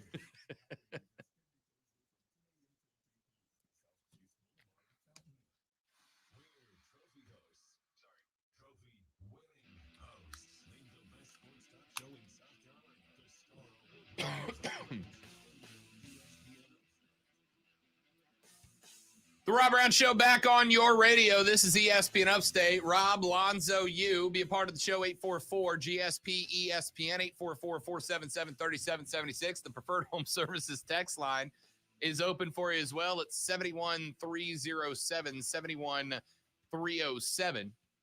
Start your text with ESPN so we can read them on the air. And want to remind you that we've got the NFL Championship playoff coverage for you right here on ESPN Upstate. We'll have every playoff game that does not interfere with Furman basketball live for you right here on ESPN Upstate. So if you're out and about this weekend and you want to listen to see which two teams are punching their ticket to the Super Bowl, we are your home. You will get that coverage nowhere else. Furman's game is Saturday, so we won't have anything to interfere. So we have both games Sunday. Sunday's a football day, baby. Wall to wall. Conference championship coverage right here on the state. By the way, just a couple of minutes ago, Rob Gronkowski said he has no idea if he'll return for another run with the Tampa Bay Buccaneers next year. Gosh, Lonzo, if only there was some way to figure out what's keeping Gronk from making his decision, ? Shrug, 12 reasons why I can't figure it out. I don't know. Maybe he's waiting for someone else to tell him it's okay. I can't imagine. I just hope he doesn't go back to wrestling. Please. That ship has sailed. Move on to something else, some other venture. I can't come up with a reason that Gronk doesn't know if he'll be coming back or not. Yes or no, Lonzo? That was the best football weekend we've ever seen out of the NFL. In my 53 years of life, that there was the best week of football that I have ever seen. Why did you turn into like a Southern war general? Well, it's kind of a mix of a Southern Baptist preacher, and there was this elderly black gentleman that I delivered papers to as I was a kid. What do you mean you need some money? Come here, fella. Let me talk to you about why you don't need no money right now. He never wanted to pay me without giving me a lecture, and then he would pay me. But that always stuck in my head. I don't know. And maybe I'm working on my McMaster. Lonzo said during the break that if who was it? If Cincinnati and San Francisco, he said that was the Super Bowl, first Super Bowl I ever watched was Cincinnati, San Francisco, and then said it was 40 years ago, and I'm feeling my age when I say that. So basically, from this point forward, if we ever talk about anything from history, Lonzo's going to immediately devolve into a Southern stereotype for some reason. 40 years ago, you were in Ohio, man. That's the opposite. But that dude I delivered papers to talked just like that. I'm telling you. I remember it to this day. I remember where he lived. I'm sure he's no longer around. That was a long time ago, but still. 844-477-3776 is the number to be a part of the show. Conspiracy theory coming out about the Carolina Panthers. The week after, just a handful of goes, but the week after they hire Ben Mcadoo to be the offensive coordinator, there's a theory coming out amongst Carolina Panthers fans that says this is the Panthers gearing up with the 6th spot in the NFL draft to select a quarterback. And that's the same reaction I had, Lonzo. Lonzo just had the look on his face of, wait. There's a question mark? There's a quarterback coming out in this draft? I mean, there's like a bunch. Really? None that are top 10 picks. I was going to say, what's the first one? Who's the first quarterback? Kenny Pickett, Pittsburgh. Second's going to be Malik Jackson out of Liberty. Either one of them better than Sam Darnold?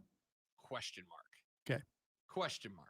It doesn't mean that'll factor into whether they pick him or not. Right. But here is why. Because Ben Mcadoo has been on the payroll for a couple of teams that have had the option at draft picks. Ben Mcadoo, historically, has guessed pretty good at quarterbacks. For instance, there was a time when a young man named Patrick Mahomes was coming out of college, and Ben Mcadoo really wanted to draft Patrick Mahomes, and he got overruled. He wanted at one point to draft Josh Allen. He was overruled. There's a list of quarterbacks that have been asked, or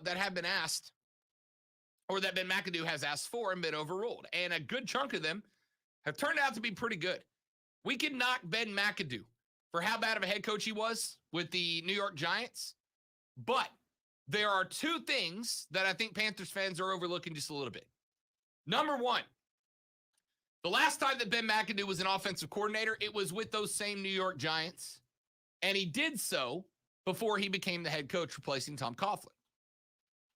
From that point, Ben Mcadoo, in 1 year, took the New York Giants from the 28th best scoring offense in the NFL to the 14th best scoring offense in the NFL. In his second year as offensive coordinator, he took the New York Giants from the 14th best scoring offense in the NFL to the 7th, I believe, 6th or 7th best scoring offense in the NFL, right? And he did that with Eli Manning at the helm. And that was before he became the head coach. Now, when he became the head coach, he had a pretty good first year. And then in the second year, he was 2-10 when he got canned. Ben Mcadoo had a good run as offensive coordinator when he was with the Giants. And the stats bear that out. But Ben Mcadoo has also had a pretty glowing record of grading quarterbacks coming out of college football into the National Football League. He's done a pretty good job at knowing who was going to do what where, and has been overlooked a number of times in those decisions. So there's a big theory going on amongst Panthers fans right now that the reason that Matt Rule and co. brought in Ben Mcadoo was to grade out quarterbacks to select in the first round of the NFL draft. The second part that's interesting about this is that the belief, I don't know that this will bear out because the draft's weird, especially when there's runs you can't prognosticate. The belief is that Kenny Pickett is going to be a cat that gets drafted somewhere in the 10 to 12 range, and that Malik is going to drop probably somewhere to the mid to low first round, and those might be the only two quarterbacks that come off the board. Now, Matt Corral, other guys in there that I still think it's quarterback league. You're going to see some teams reach in case one of those guys becomes Tom Brady, right? A lower than you'd expect draft pick who shows out, like Josh Allen. So the thought is the Panthers, by bringing in Ben Mcadoo, who's been pretty good about grading out quarterbacks pre-draft, if the Panthers are sitting there at 6 and picks 1 through 5 come off the board with no quarterbacks there, based on who Ben Mcadoo thinks is the correct answer, right? Because if he doesn't think it's Kenny Pickett, and there's a lot of people who don't think that Kenny Pickett's graded out a little bit high. If Ben Mcadoo says, Kenny Pickett's not the guy. Malik is. We can get Malik and turn him into the next Lamar Jackson, right? And honestly, I think Malik's got some. Malik Willis has some accuracy issues, right? I kept putting Lamar Jackson's name on him because that's the immediate comparison. I think Malik Willis. You just went dark order when you did that. I really did. I was a little worried. Trying to mind control you to forget that I did that. Put Lamar Jackson's name on him because I think Malik's got Lamar Jackson potential. The dude's got wheels. In fact, I think he's got better wheels than Lamar Jackson does. The only question I have is accuracy, right? Late in the season, Malik Willis's accuracy came down just a little bit, and it concerns me. But if Ben McAdoo thinks Malik's the guy, the Panthers could theoretically trade back 4, 5, 6 spots and still get him, which allows them to build back a little draft capital. Remember, I've told you a number of times, the biggest enemy the Panthers have going into this draft is the Carolina Panthers. It's not the clock. It's not needs, right? It's themselves. They've given up all their draft capital. So they bring in Ben McAdoo, a guy who's known for grading out quarterbacks pretty good going into the draft. And the thought becomes they could trade back 4, 5, 6, 7 spaces, pick up a couple of more draft picks later on. And if Malik Willis or Kenny Pickett are still on the board, great, you grab them. And if they're not, there's going to be a handful of offensive line that are mid-first round grades. You can still pick an offensive lineman. May not be exactly the one you want, but there's a handful of offensive linemen in this draft that a lot of people think grade out pretty good and would be available mid-first round. And I got to tell you, the more I think about it, the more I hate that. I don't hate it as a conspiracy theory and think it's an actual theory. Sam Darnold is not the dude. And getting him off the books, you're not going to have a big, you're not going to get a lot of reciprocation for a trade there. Basically, you're going to give the guy away for next to nothing just to clear his contract off your books, like you did with Teddy Bridgewater. You're not going to get a ton back. So all you have is P.J. Walker on the roster, because I'm going to go ahead and tell you, prepare yourselves, Cam Newton's not coming back, right? So you got P.J. Walker, a guy that has already shown us he can't be the starter, or at least not yet. I don't know how much more time you give the guy to develop, but he can't be the starter. So you got P.J., you need a quarterback. If you can trade back and you can get Malik Willis or you can get Kenny Pickett, cool. You got a rookie. You got another experiment. Matt Rule already knows he's got to win the lottery or he's done. So take the offer. Or you trade back 7, 8, 9 spots. You pick up some draft capital, and there's some high-graded offensive linemen available, which is the number one spot to draft if you don't go quarterback. I mean, I think it should be above quarterback, but you got to have one of those two. May not be the worst theory. Maybe that's a good pickup at Ben McAdoo. The more I think about it, the more it looks like it is. Back after this, I'm Rob. He's Lonzo. This is the Rob Brown Show on ESPN Upstate.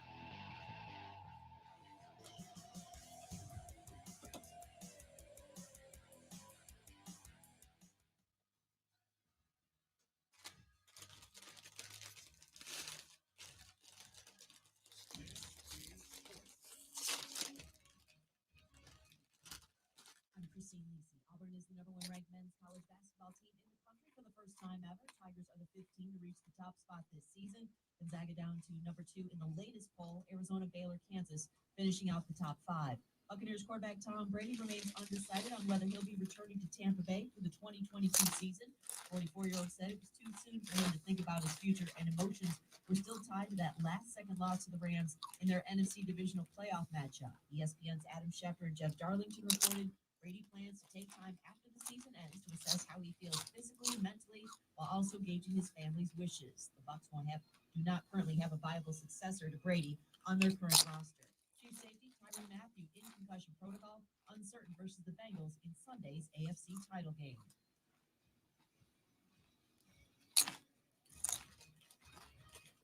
Lena's Market Studio. This is ESPN Upstate.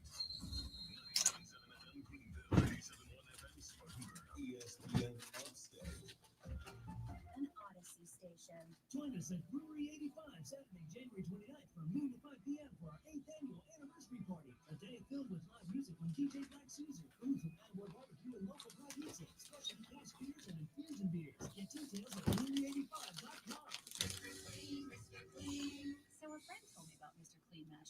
and his exact words were, "It's changed my life. I used to spend a ridiculous amount of time trying to remove tomato sauce from inside our microwave and soap scum off the bathtub.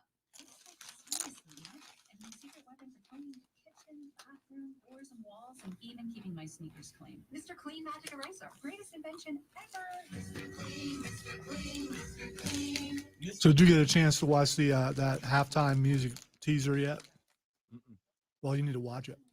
Halftime music. Oh, For Super Bowl. from last week that we talked about. Yeah. Yeah, it's pretty dope looking.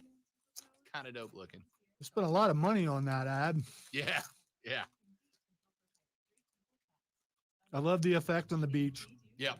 I also love that people are confused and think that Eminem is being Doctor Strange when he's obviously doing Iron Man. Yep. It looks cool. I liked it.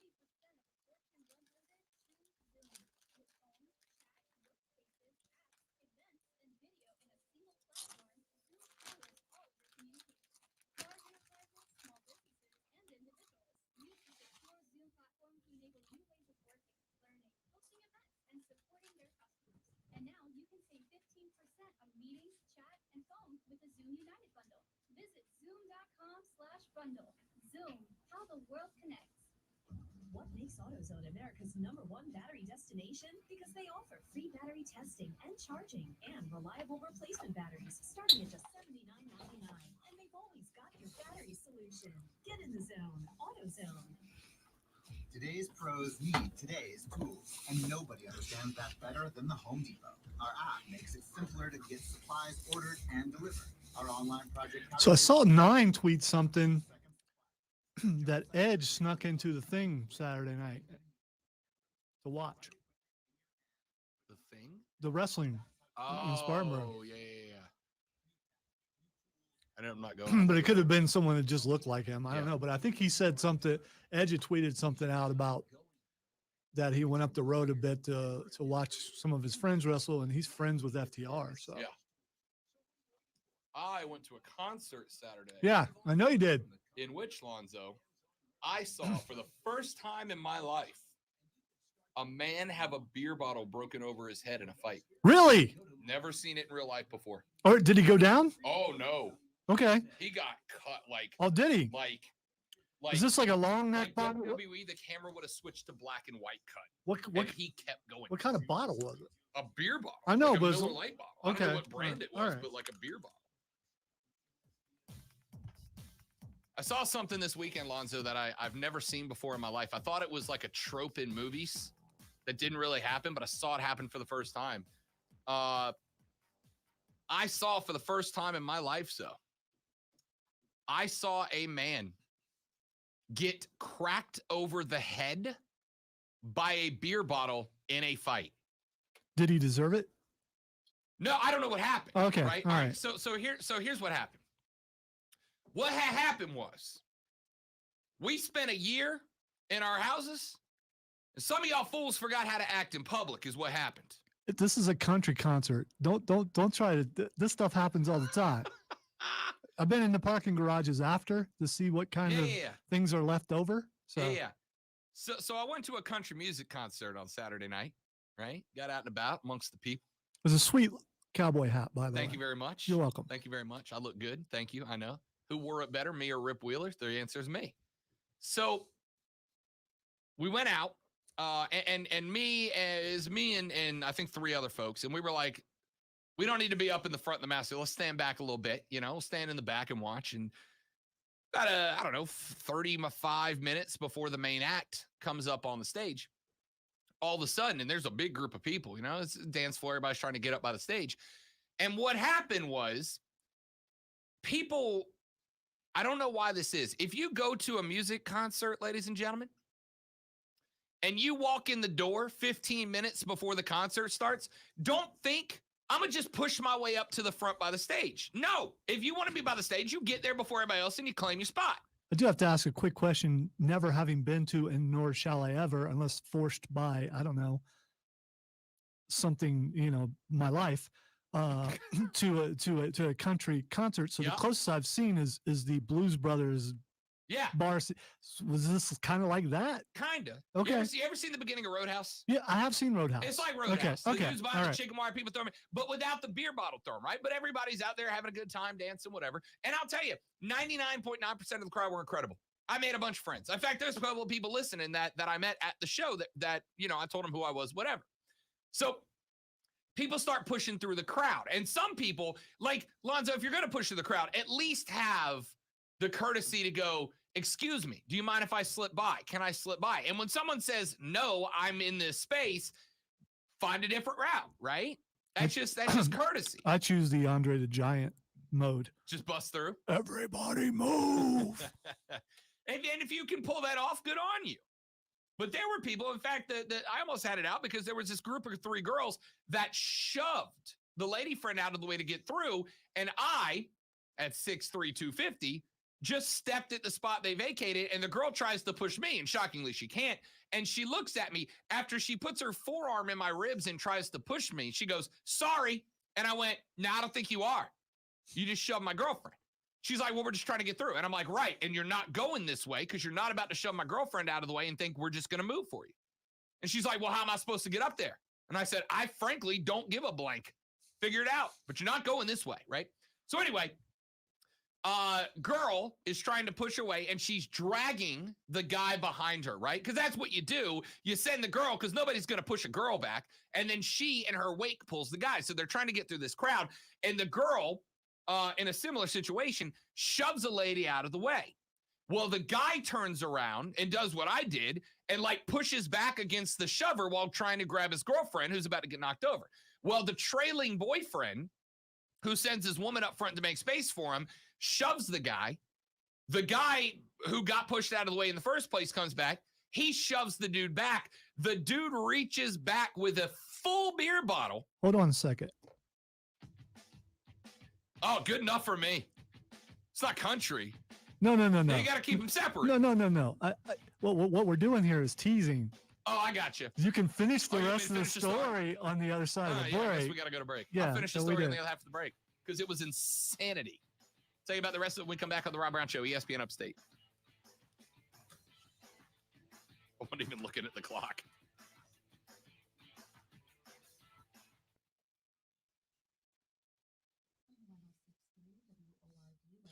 Leave them wanting more, Rob.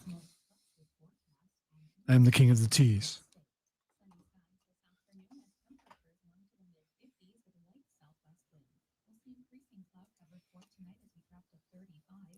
So do you have several cowboy hats so as to go, which one am I wearing this evening?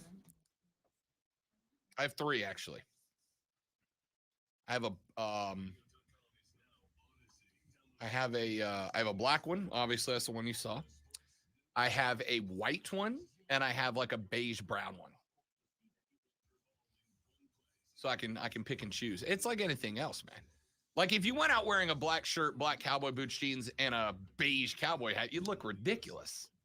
If you're gonna wear black and black, you rock the black hat. Yeah. Or you wear black with a white hat with the black trim on it.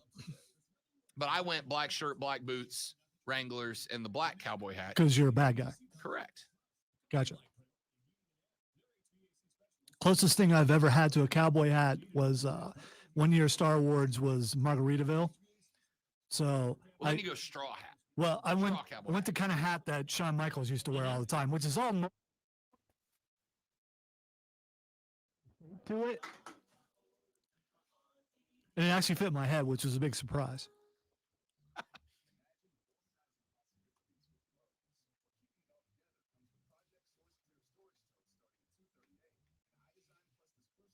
There was no way you were finishing that story in time. I looked up and I'm like, oh, it's 52.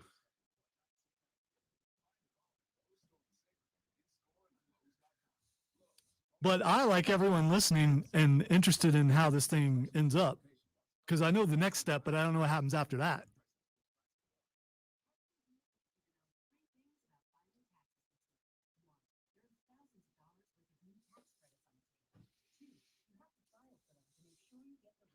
Most stereotypes are rooted in truth. Some level of truth. Yes. So this is not shocking at all.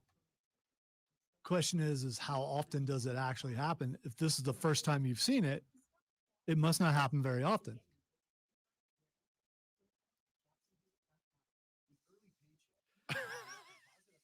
So Inside the Ropes tweeted out, the winner of the Inside of the Ropes magazine 2021 match of the year is Omega versus Danielson. And Kenny Omega just wrote about Daniel Bryan. He got one too. He didn't even win the match.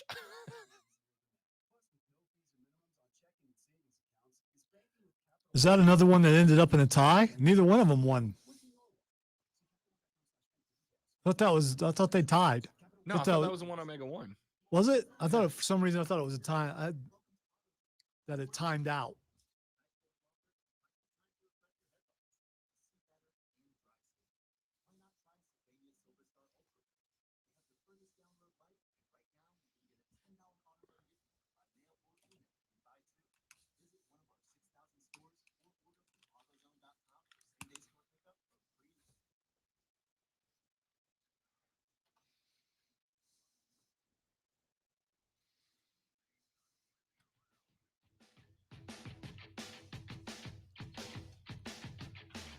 All right, so finish this up as we polish off hour number 2. So, y'all, if you're at a concert, you show up late, don't push your way to the front. You didn't get there in time. It happens. Enjoy the seat wherever you get it. So old boy sends his girl through, and he's following in her wake, right? Like she's dragging him by the hand, and she's just, and I want to say shoving. I'm not exaggerating. She is shoving people out of her way, and finally she shoves a lady who almost falls down. The guy with that girl catches her and turns around and doesn't shove the girl back, but kind of pushes her back, which is correct because your girl just got almost knocked down. Well, the dude that was with the shovey did not take condom to that, shoves the guy that's girlfriend got pushed. He comes up, he pushes that guy back. That guy turns around, pulls back a full beer bottle in his hand, Lonzo, and right on the square aim on the side of the dude's head. And we had color. We had color. Like if this was a WWE match, the screen would have gone black and white because this dude was cut. It's coming out. He catches him. The cut was on over on the side of his head, like not over the eye, on the side of the head. But it's crazy. The Crimson Mask is coming down, right? That dude comes back and he throws a haymaker at this guy. Now, all this is happening about 7 feet ahead of me, right? So I've got one of my buddies and his girlfriend, my lady friend, and one other girl who's with us. So I kind of step in front of them because, like, if this fight comes our direction, I don't want it to hit the girls that we're with. So I step in front of them. Well, these two boys are going at each other. Well, then one of the friends of the guy who got hit by the beer bottle jumps in, starts wailing on that guy. Friend or somebody connected to the guy who was with the girlfriend who shoved. He jumps in. Now it's 2-on-2. And y'all, I wish I had the confidence of some of y'all short women that think y'all can get into fights with full-grown ass dudes and throw haymakers, right? Because the girl that was with the dude, the girl who was shoving, she had to be all of 5'2". She starts throwing haymakers at the dude that got hit with the beer bottle, like she's going to do something, right? Anyway, they both, the two guys, fall backwards. Did she have a mullet? No, she did not. That would have. Yeah. They fall into a group of older folks who were the only row of people between my group and the fight. And they hit the knee of an older lady who's in front of me. And she goes to the ground. Boom. Like she's down. Well, Lonzo, you ever heard the term old man strength? The dude, the older guy that was with the lady. Talking about, look at that. Yeah, right. The dude that was with the older lady who got her knee buckled and went to the ground, he was having none of it, right? He grabs the dude that's on top of the guy who got who hit the beer bottle or who hit with the beer bottle, grabs him around the neck, Lonzo, and just woo, woo, woo. I mean, throwing haymakers into this dude. This dude had to be 68, 69 years old, and he ended this fight. Old man strength is real. When this dude's lady went down, this dude was like, I'm about to take everybody in this bar out, and he did. It was insane. Did he look like Sam Elliott? I'm just telling you. No, it was just, okay. This dude had to be 70 years old, and he had to be all of 5'8", and started wrecking chumps. It was incredible. Hour number 3 in the corner of the Rob Brown Show, ESPN Upstate.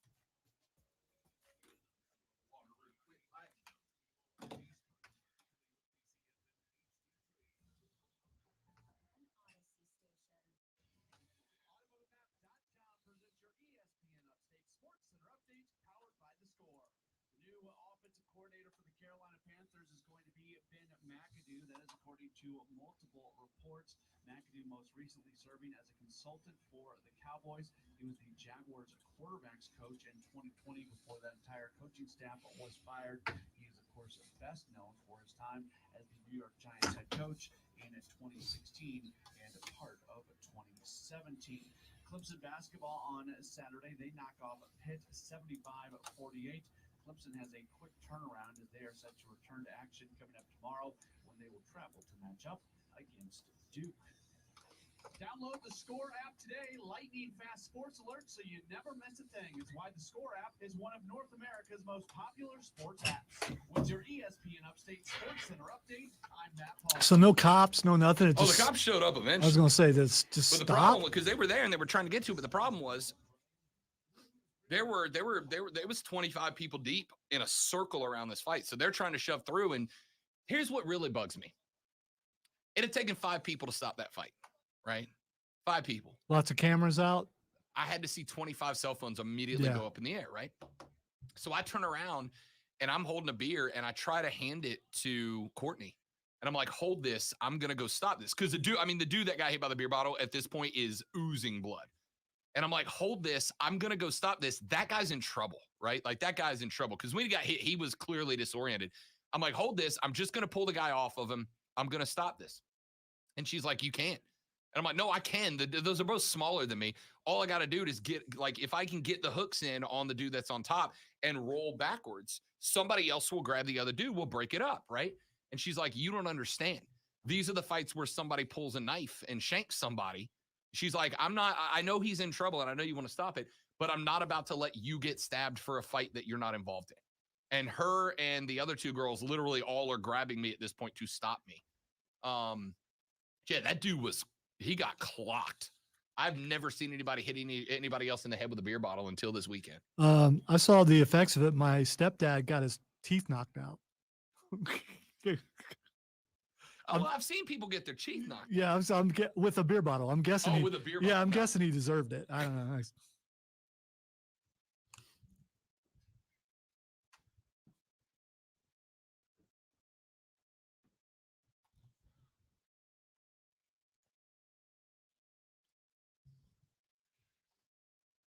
The third, the final, the best, the money hour of the Rob Brown Show goes now live from the Ingalls Market Studios. This is the Rob Brown Show on ESPN Upstate. Hello, Upstate South Carolina. Hello, America.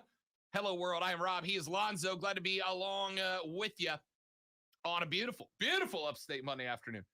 I'm over the cold, but it's pretty outside, you know?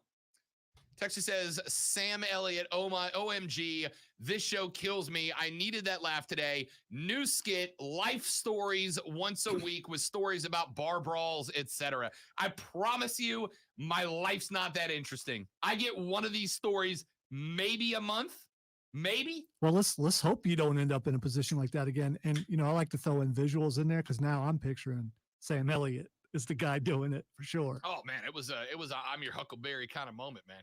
Oh, it was weird. Texas says, so what I got out of last segment, Rob, keep messing with Lonzo and he will wreck you. No, I would listen. Here's the thing you'll learn about me. I like to consider myself a dude, right? I like to consider myself a guy. I go 6'3", 250. I used to be an athlete. Like, I've never been in a fight, mainly because it seems like, you know, it would hurt to get punched in the face. I don't want to learn. It does. Yeah. Everybody I've ever talked to who's been in a fight and punched in the face say it doesn't feel great. Like half of my front 2 teeth are already reconstructed. I don't need to go through that again. It wasn't fun the first time. I was already out when I got my 2 teeth knocked out by a concrete floor. I can't imagine what it would feel like to be awake when that happens. I don't want to, right? I consider myself a dude. But let me tell you, all you young bucks out there listening to the show, I know there's a bunch of you young bucks, bunch of you youngins out there. You're about 23, 24 years old. right? You're in the best shape you're ever going to be in. You're feeling real good about your life. I'm going to tell y'all something I learned at a young age, and I watched it play out again this Saturday. Old man strength ain't no joke, all right? Old man strength ain't no joke. When if you make it to like 70 years old, and Lonzo ain't that old, but Lonzo comes from a place where teachers used to chuck desk at kids when they acted up, all right? Old man strength ain't no joke. So you young bucks out there, I'm going to tell you right now, you go look at an old dude, and you go think, I can take that guy. I can take that guy, right? He's old. I promise you can't. Promise you. I remember I was 23. I used to play basketball, right? Basketball was my first love. Still is. Love basketball. My first love. I used to play basketball. And I remember being out in the front yard one day. We had a basketball go out in the front yard, right? Because I love the game. So the old man got us a basketball hoop. We used to play street basketball. There is no tougher game than street hoops against your family, right?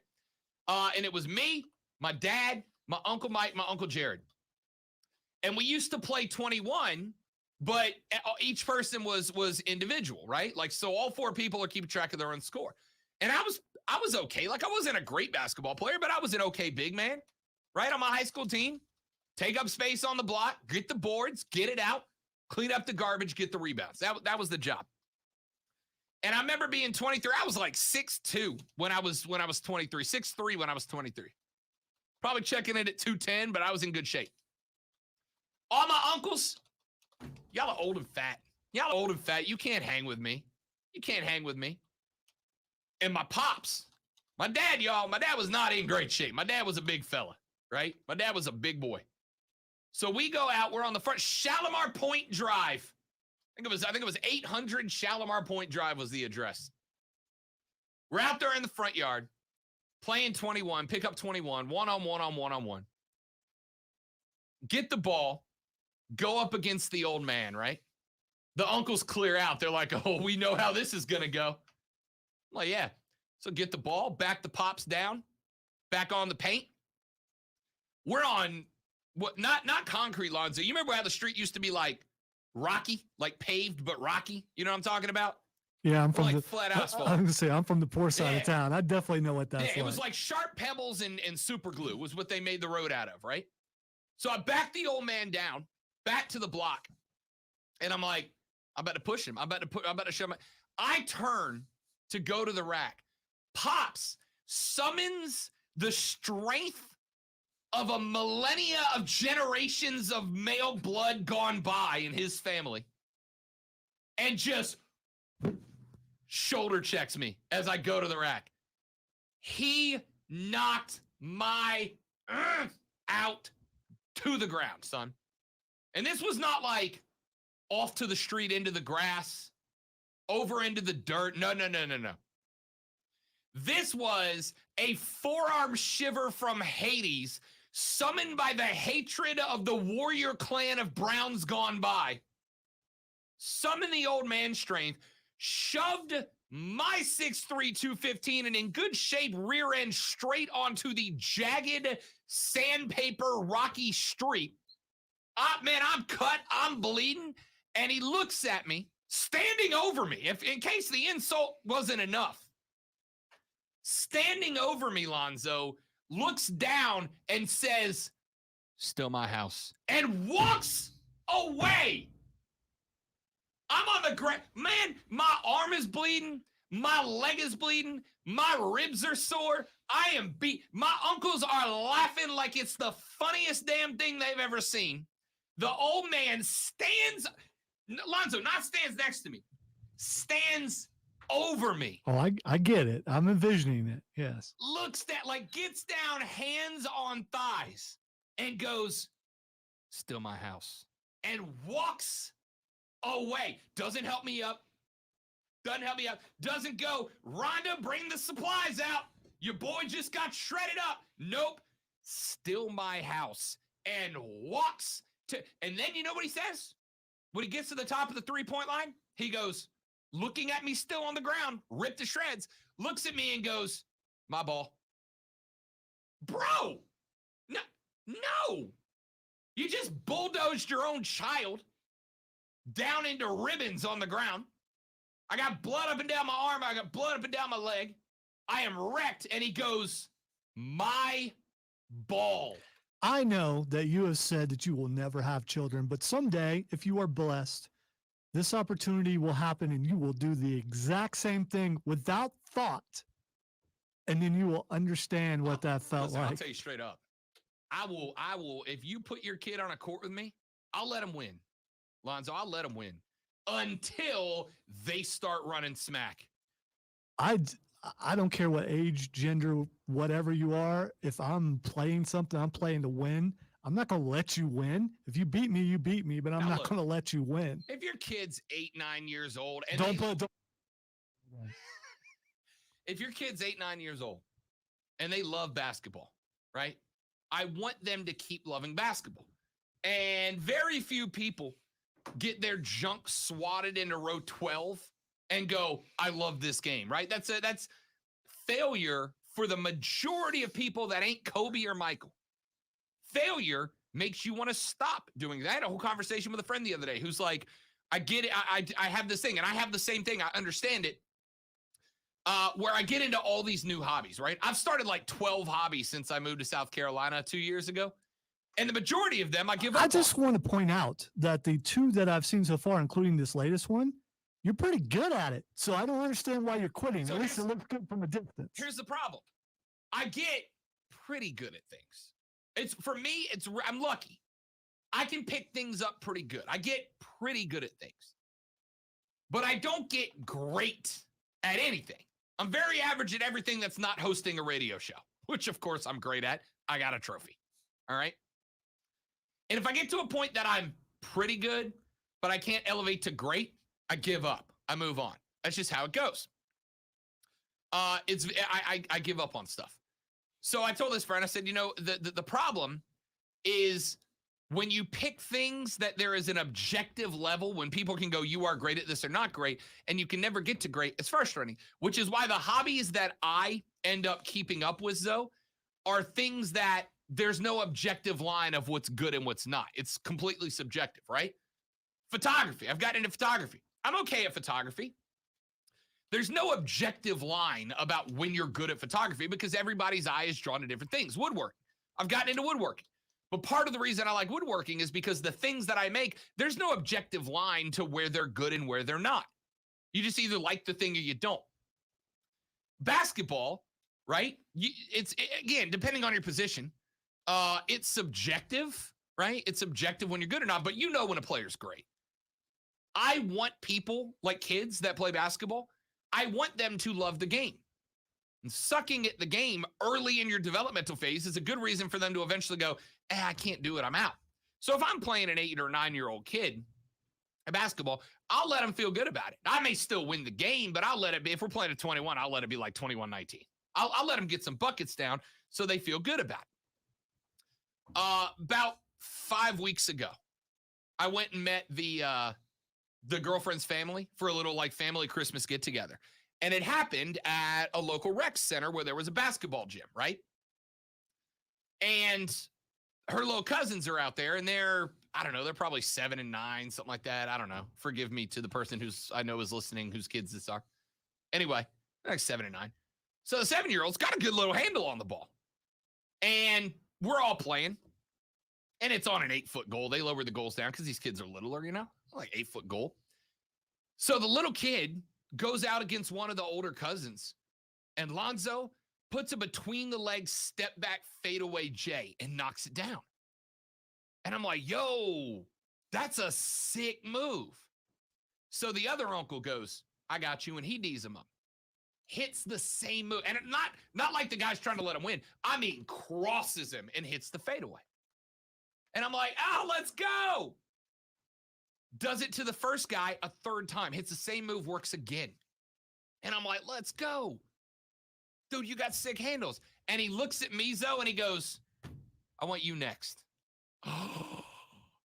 Oh, okay. So I go out, and the kid hits the move on me. Except for I knew what he was going to do.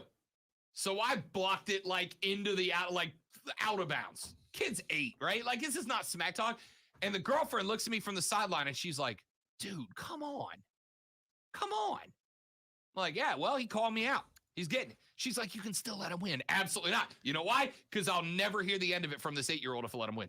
Did you rip the shirt off and run around the court afterwards? I did that. I did that for him when he hit the fadeaway on the uncle. When he hit the fadeaway jumper, I was like, let's go, jumping around like he just won the NBA championship. But when I blocked him, I just stared him down. I don't care if he's 8. You got to learn humility, son. I want you to learn that crossover, Jay, and I want you to hit it on your unk. But I also want you to learn some humility. It's got to come with it. Those are equal. So I'm like, give it another shot. I give him the ball. This time I know what he's going to do. He's going to try to fake up Jay, get me in the air, go around me.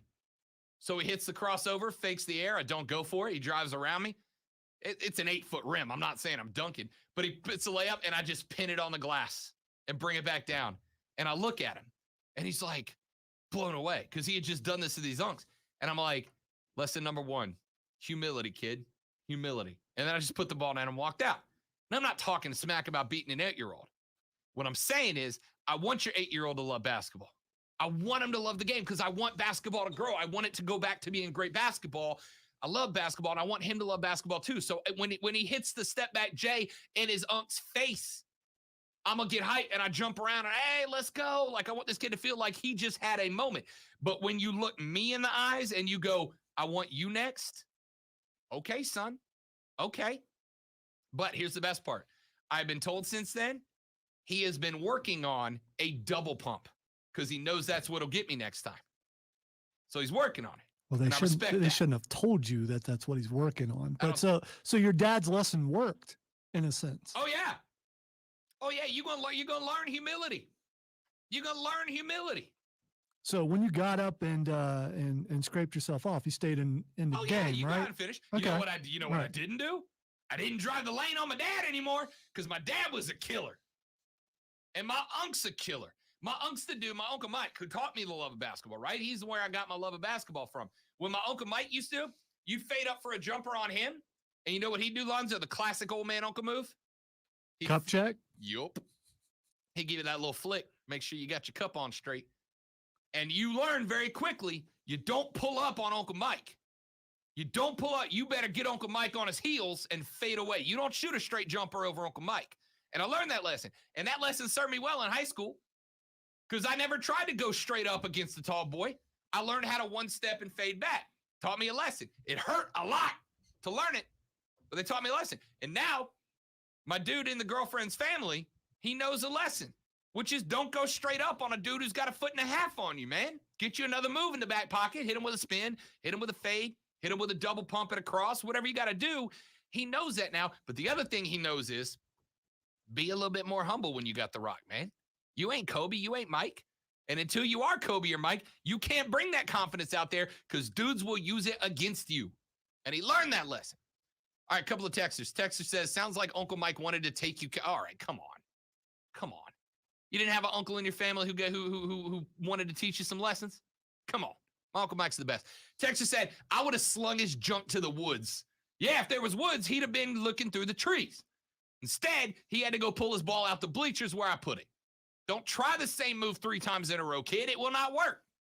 That's the lesson. Texter says, my 12-year-old son is on his middle school wrestling team. He wanted to practice moves on me, so I let him show a few things, and he started talking how he was better than me. So I put my full 210 on him until he said he was done. Yeah. Humility, man.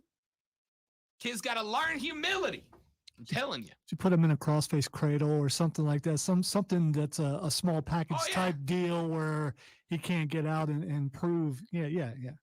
Dexter says, that's why I'm teaching my boy golf. Let him learn to embrace failure at an early age. Another texter says, same bro, my talent is being mediocre to good at almost everything I try. Yeah, I am mediocre to good at everything. I am good at nothing except that right there. That's all I got. But get paid for what you're good at, Lonzo. Get paid for what you're good at. Been here 22 years for a reason. That's right. Quick break. Back after this. We will talk about actual sports when we come back. That's y'all. The kids need to learn. It's part of sports. That was sports. Yeah. I'm talking about basketball. Learning sports at an early age, learning the lessons sports can tell you is important. All right, let's take a break. Back after this on the Rob Brown Show, ESPN Upstate.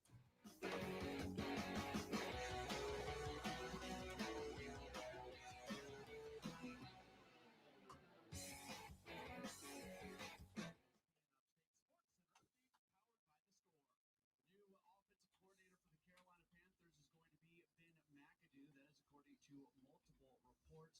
Mcadoo most recently serving as a consultant for the Cowboys. See, I had the opposite thing playing basketball with my uncle as I fouled him and he lay on the ground and he looked up at me and said, "Son, is all you know how to do is foul?" "Yes, sir."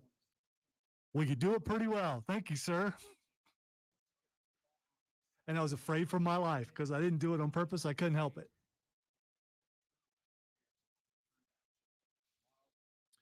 It's one of those things when the guy hits the ground and everybody gets quiet, like they're worried that the fight's coming. They thought he was gonna whip me out of the yard, and he didn't. Texter says, "Do you really have a station manager that allows this minutia on the airwaves? My word, nobody cares about you and your 8-year-old neighbor. Put your ego back in your car and get on with the friggin' radio show." And I texted back, "South Carolina Broadcasters Association Sports Talk Radio Show of the year 2021, baby." Also, if you're using the word minutia, you're listening to the wrong station. I don't know. I am a haughty intellectual. Still, you don't use minutia. And I'm sure they spelled it correctly. They did. And I wouldn't know. I'm just guessing that they spelled it correctly.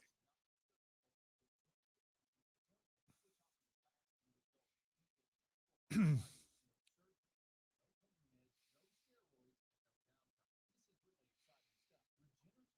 think it's baseball stats guy, probably.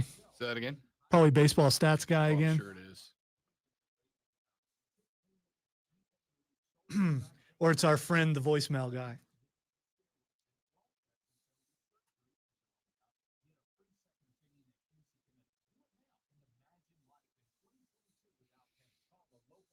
He said, "Did any of the voters graduate from high school?"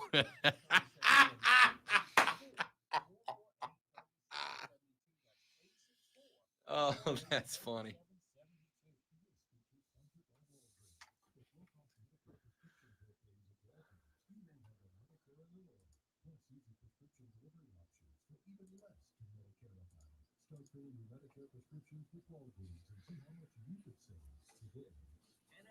Can you do me a favor? Can you put the sound from this in queue so we can listen to it?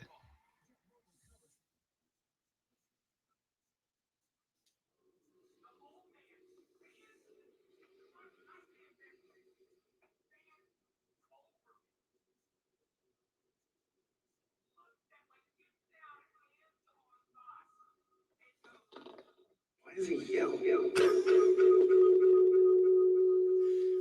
Diesel just Yeah, I know. through the door.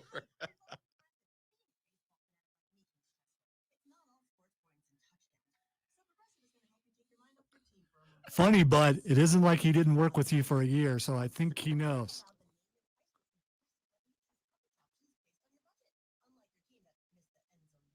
I saw him posted, but I couldn't hear what he was saying. So,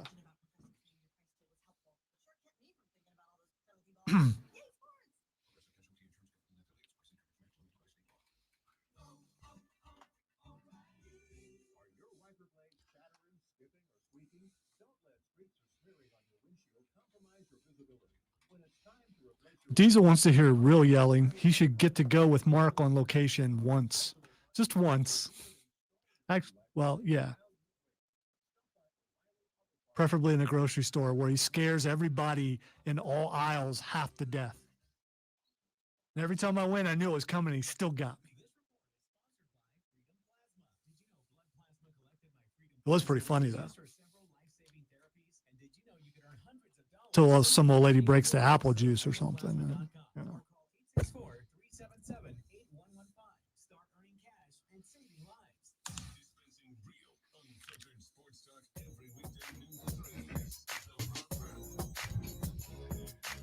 Oh, Texter says, Texture says, do you really have a station manager that allows this minutia on the airwaves? My word, nobody cares about you and your 8-year-old neighbor. Put your ego back in your car and get on with the freaking radio show. Hey, I don't want to look up minutia because I can't spell it. What's minutia mean exactly? Like little insignificant stuff. Oh, as in. Yeah. All right, I get it. Okay. Listen, all I'm saying here, folks, we got a trophy. All right. Texas says the average commute in Greenville County is 25 minutes. So for 25 minutes, the day after the single best 2 football games played in the same day in the history of the NFL, I go to spend my 25 minutes with you blowing up your ego because you schooled an 8-year-old. Do you really think anybody cares? If that's what you took away from that segment, you weren't paying attention. Second off, we did 2 hours of radio before I did one segment that wasn't about those games. One segment that wasn't about those games. We have proof, even if, we don't need proof, but we have proof. The podcasts are up. So, All right. So let me ask this one because I want this texter to be happy. I want everybody to like the show. I know not everybody will, but I'd like them to. I don't. Josh Allen v. Patrick Mahomes. Too early, Lonzo, or the perfect time to declare this the next Brady v. Manning style rivalry? It's too early. It can't be a rivalry till one beats the other in the playoffs. Now, I know that Josh Allen and the Bills beat Kansas City in regular season, but it's a regular season. Josh Allen can't beat the Kansas City Chiefs in the playoffs. And I'm not cracking. So far, that's an accurate statement. He can't. And a rivalry can't be a rivalry until both sides win. So I would agree. It's going to be an amazing competition to see who ends up the better, if you can even gauge that by the time their careers are over. But a lot of people gauge it by championships, and right now, Mahomes has the upper hand. It's all Mahomes, of course. Here's the deal. I wouldn't want to tackle Josh Allen, though. Although I think I would do a little bit better than what they were doing yesterday. But Dude's a monster when he goes. He had that first down run down the right-hand side where you don't see cornerbacks pull up on quarterbacks very often. Usually it's the other way around. But there was a cornerback, Lonzo, who I don't remember which one it was, had a line of sight at Josh Allen, who you saw was going to skirt past the first down marker and not go out of bounds. And he could have put a lick on Josh Allen. And what did he do? Just kind of gave the little shoulder graze to edge him out of bounds. A lot of quarterbacks would have been drooling over that shot on a quarterback down the sideline. Kansas City's dudes were like, no, we're just going to give him a little edge to get him out, and that's it. But Josh Allen is taking advantage of something that all quarterbacks are taking, is people don't know how to tackle a quarterback. At some point, they become a running back, and supposedly it's okay. But if you're a defender, in the back of your mind, it's always, that's a quarterback. I can't hit him low. I can't hit him high. I can only hit him right there. There's a whole lot of things that go.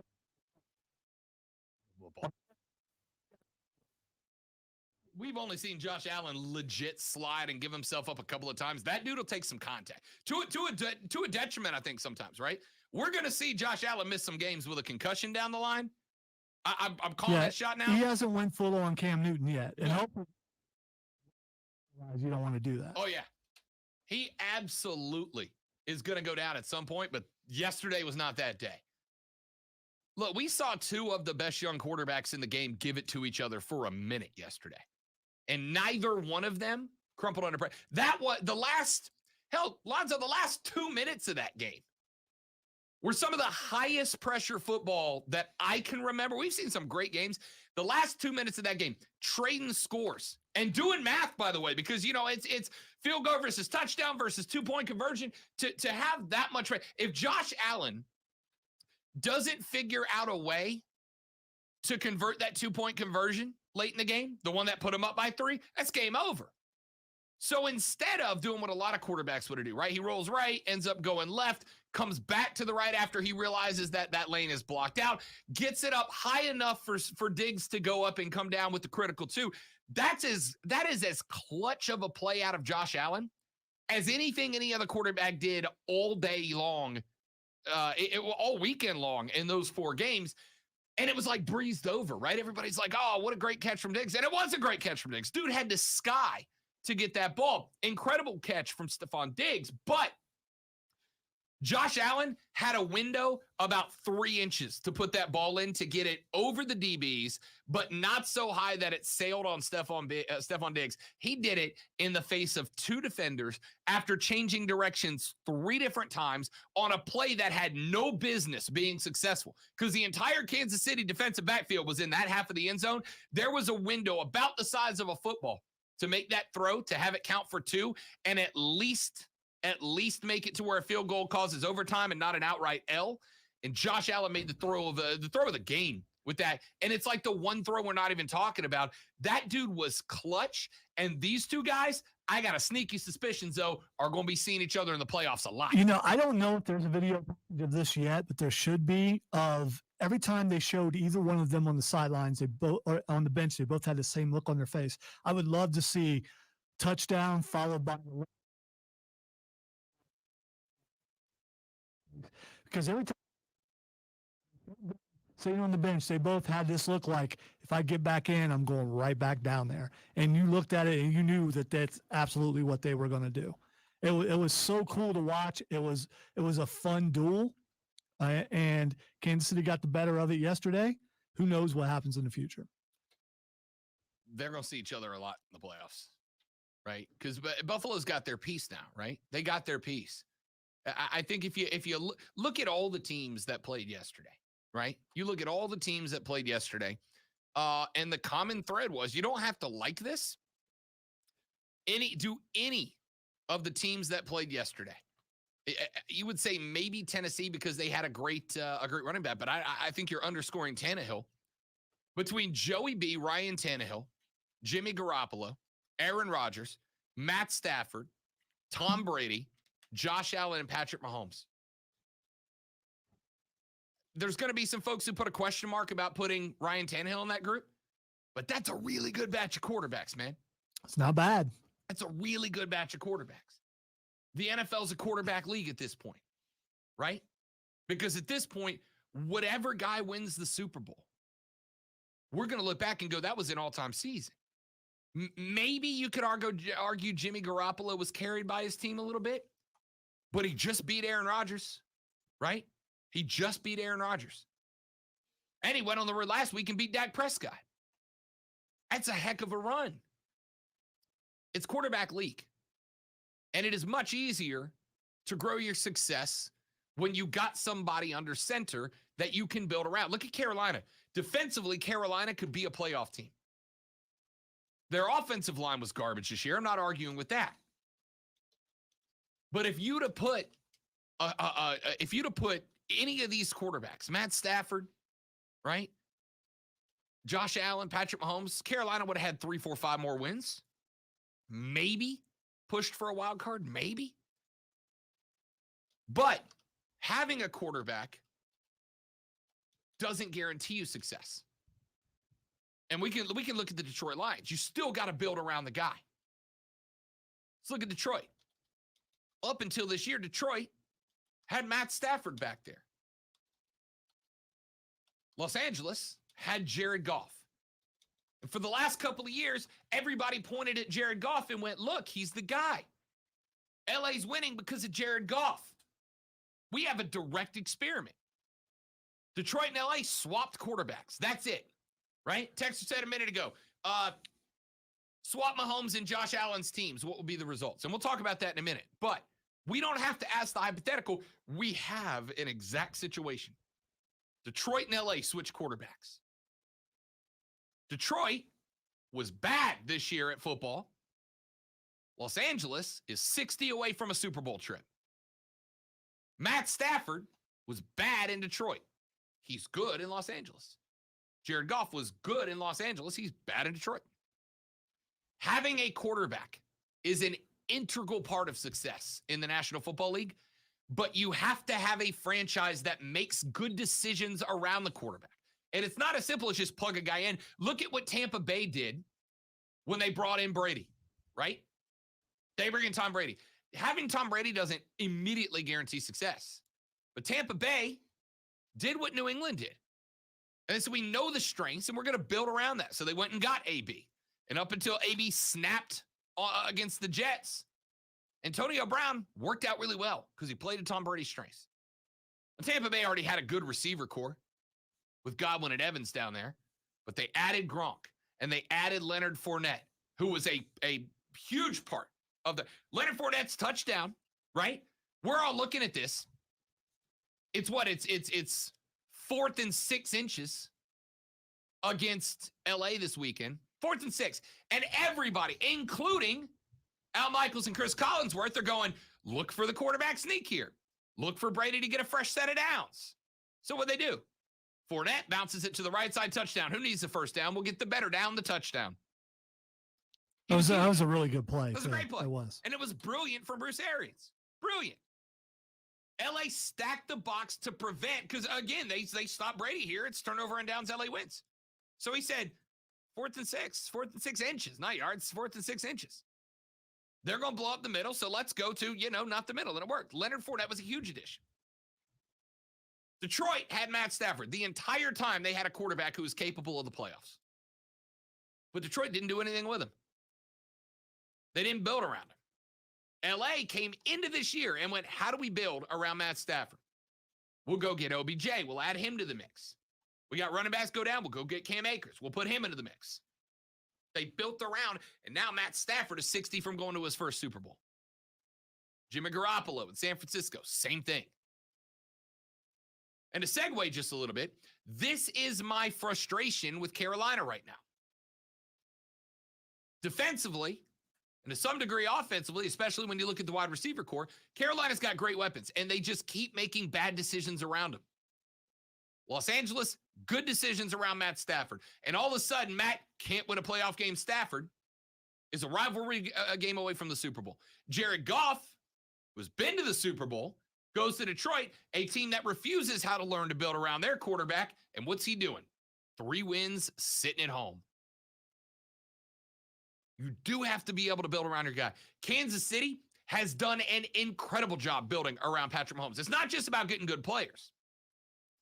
It's about getting good players that fit into A, the system, and B, what the quarterback has. Travis Kelce would be good with any quarterback, but he is great with Patrick Mahomes. Why? Because Kelce is very good at getting a block, chipping into the block, delaying his release from the block, and finding the open spot. Patrick Mahomes is as good as there is in the league at letting a play develop.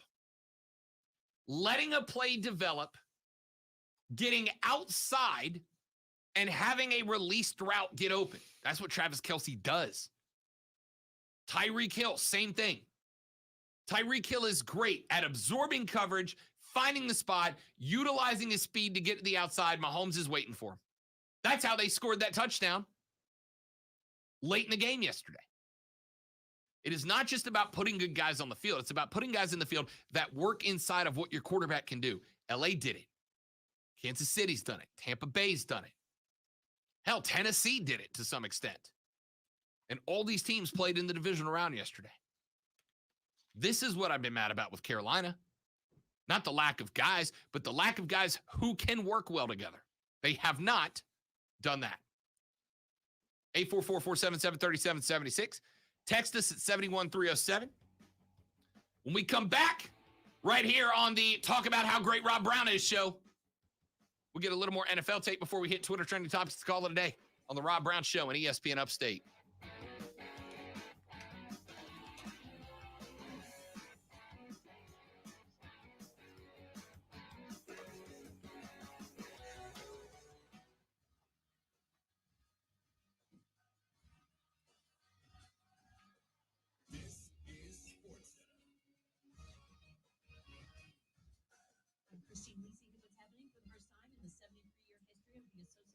Men's top 25 college basketball poll. Auburn is ranked number 1, Gonzaga is second, Arizona, Baylor, and Kansas round out the top 5. Buccaneers quarterback Tom Brady, mum on his future following the last-second NFC divisional playoff loss to the Rams, said it was too soon for him to think about his future and that his emotions were still tied to the loss. Sources tell ESPN's Adam Schefter and Jeff Darlington the 44-year-old Brady plans to take time after the season ends, to assess how he feels physically and mentally while also gauging his family's wishes. Coach Bruce Arians said there's no timetable for when a discussion with Brady about his future will take place. Chief safety Tyron concussion protocol. His status uncertain for Sunday's AFC Championship game against the Bengals. From the Ingles Market Studio, this is ESPN Upstate. 97.7 FM Greenville, 97.1 FM Spartanburg. ESPN Upstate. An Odyssey station. With just one spray of Microban 24, your hard surfaces are sanitized for up to 24 hours. Touch after touch after touch. So 6 hours from now? Still sanitized. 12 hours? Yep. 18 hours? We're really doing this. 24 hours. When used as directed, one spray of Microban keeps killing 99.9% of bacteria touch after touch for, up to 24 hours. Wow. Microban 24. The sanitizer 4 out of 5 doctors use in their own homes. So why aren't you? I may be waiting a little bit longer than normal. Jen's manicure spot needs an extra pair of hands. Who's at the front desk right now? Someone who's handy with everything from nail files to spreadsheet files. You're just not coming in today? But we have that whole bachelorette party. Indeed can help her hire great people fast. I need Indeed. Indeed you do. Instant Match instantly connects you with quality candidates whose resumes on Indeed match your sponsored job description. Visit Indeed.com/credit and get $75 towards your first Buddy from the Swamp Rabbits just said, humility and respect for your elders, important life lessons, great content. Whoever disagrees is a loser. So instead, we're going to hire a professional voice actor and pay him absurd amounts of money to say, I like this product. Not sure why that was better. I mean, I'm a professional too, but we didn't pay him to say the business part, so back to me. Save big when you bundle your home and auto with Progressive. Sorry, I know hearing you say it was a bit of a letdown. Progressive Casualty Insurance Company and affiliates. Discount not available in all states or situations. Here at Frank's Red Hot, we put together a completely exhaustive list of essentials that will bring everyone together on game day. Number 1, Frank's Red Hot. Number 2, wings. Okay, it looks like that's it. Frank's Red Hot. I put that on everything. Diabetes, high blood pressure, anxiety meds, everyone's on them. If you're a 50-year-old male, maybe a bit porky, and you may even have type 2 diabetes, $1 million of term insurance may only cost you about $200 a month. Call Term Provider. Speak with Big Lou at 800-511-3535. Big Lou will find a term life policy for you even if you have type 2 diabetes, are overweight, or have high blood pressure. Term Providers help thousands of people like you who think they can't afford term life insurance. To buy $1 million of affordable term life for you, all you need to do is call Big Lou at 800-511-3535. Lou will make sure the scales are tipped in your favor. Call 800-511-3535. Big Lou will answer your call. And Yay, 4 more hours. Woo! I do have everything set up and ready to go, though. That helps.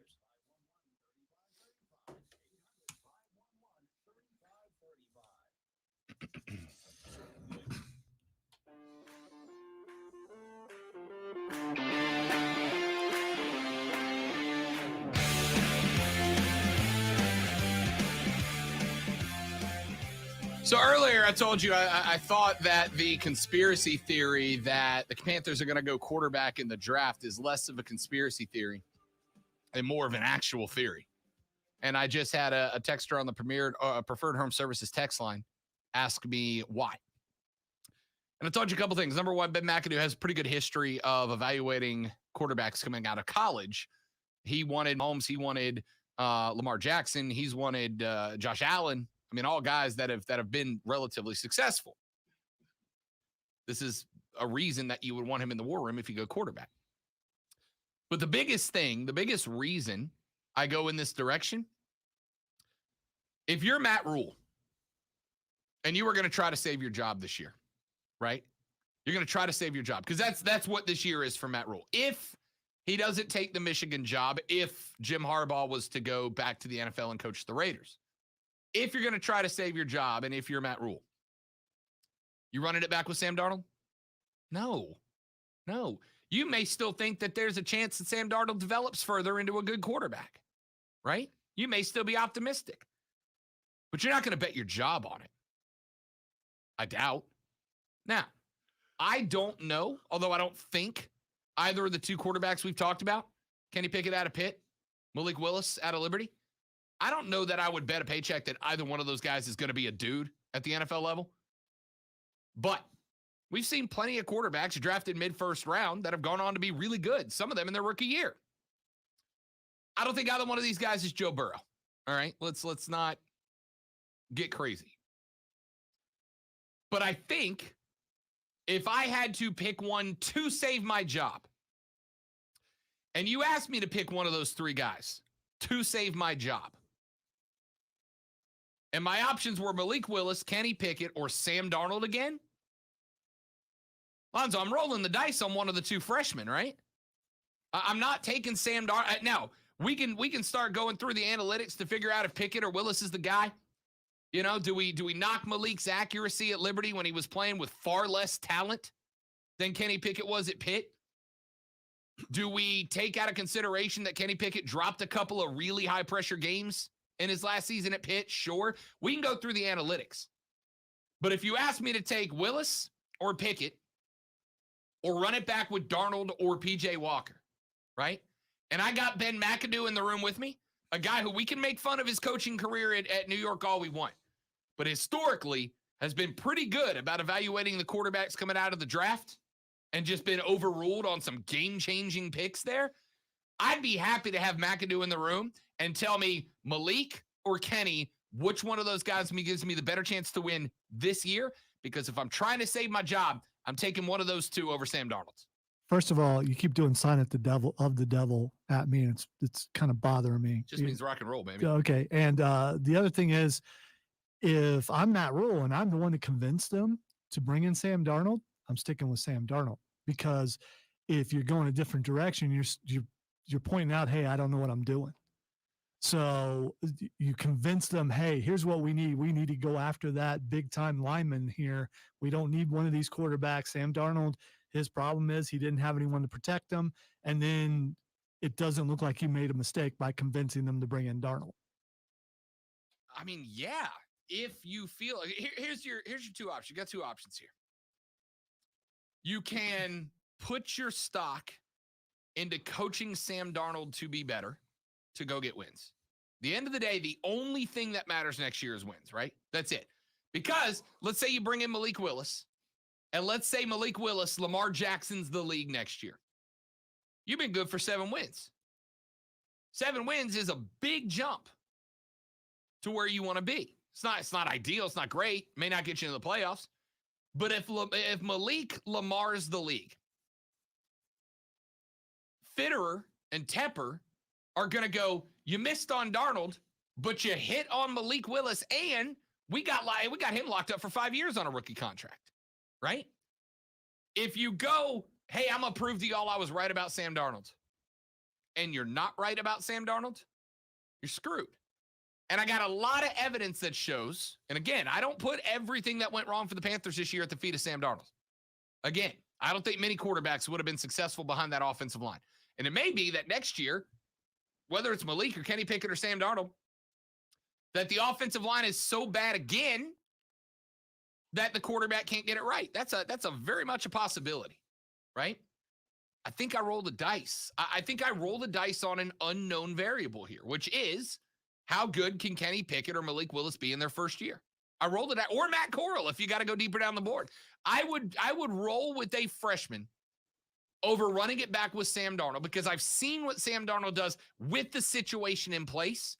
I don't know what Kenny, Malik, or Matt can do with the situation in place. And yes, freshman quarterback traditionally don't stand out in the NFL. I agree. I know that.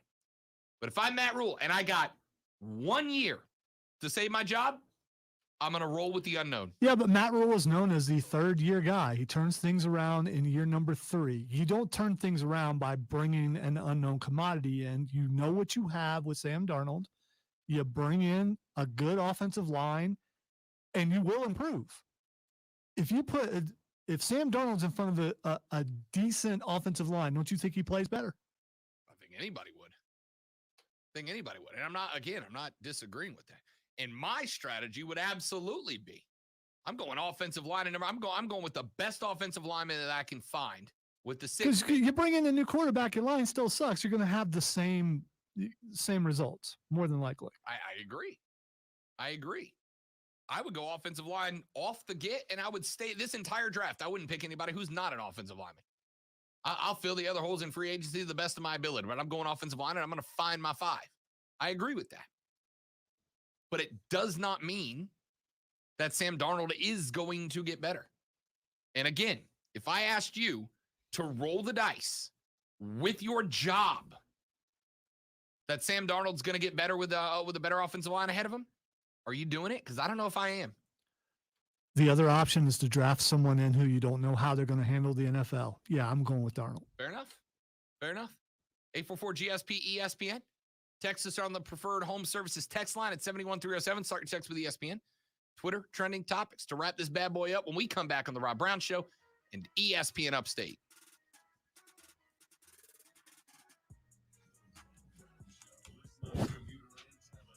No, I can't stop yelling. This is how I talk.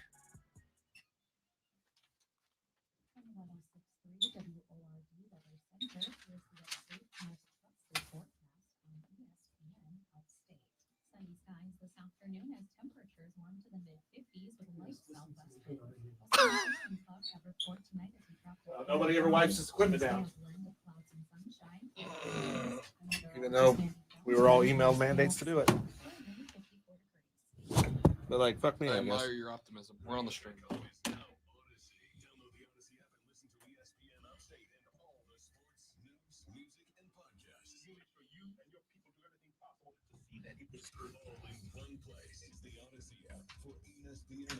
How's your weekend, Rob? I saw a guy get hit in the head with a beer bottle for the first time in my life. Nice. Not like thrown, like tomahawk chopped. Cool. To the side of the dome. Blind horse? Yup. Should have known. That place gets a little rough once the boys get a little liquored up. I was informed. Thought it might be a bit of a Stretch? exaggeration. No, it wasn't. It was not. But like, all right, so you're a music guy. You go to music festivals? Yeah. All right. Is there a more annoying person in the world than people who show up to music festivals late and then shove their way to the front of the crowd to be by the stage? Like, Yeah, that's of course. the worst people, right? Yeah. The only person worse than that is the guy who follows his girl through the crowd and lets her do the shoving because he knows nobody's going to push her back. Right. So this guy does that. He's following his girlfriend. The girlfriend pushes another girl, knocks Was her this down. a show at the Yeah. Blind Horse? Yeah. So the girl shoves another girl. That girl goes down. The guy that was with that girl catches her, turns around, and pushes the girl who pushed his girlfriend back. The dude that was with that girl then pushes the guy. The guy shoves him back. This guy gets shoved, takes the full beer bottle in his hand, turns it around, and thwack right across the side of the dude's dome. Did it shatter? Cuts him. Oh, yeah. This dude is bleeding out. Like, most people don't realize what you see in the movies is movie glass. It's different. No. He clocked this cat. That dude starts swinging. They go at it. Well, they both bump into an older lady, probably in her 60s, in front of me. She goes down because she got hit in the knee and it buckled. The guy that was with her, who was a 5'5" guy in his had to be late 60s, early 70s, grabs the dude who hit the other dude with a beer bottle by the arm, and old man strength starts throwing fists into this guy's nose. It was the most unbelievable thing I've ever seen.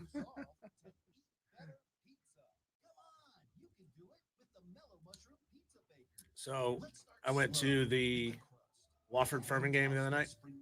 It was at Wofford, right? Yeah. Yeah. It was Wofford got their ass whipped. I saw that. But afterwards we went to this pizza joint in Spartanburg that Nine said was the best. So Okay.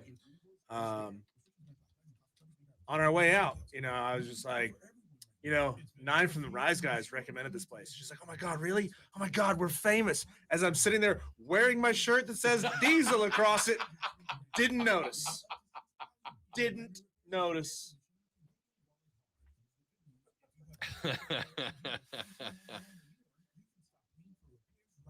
It's like, we're famous. Someone that you personally work with knows me.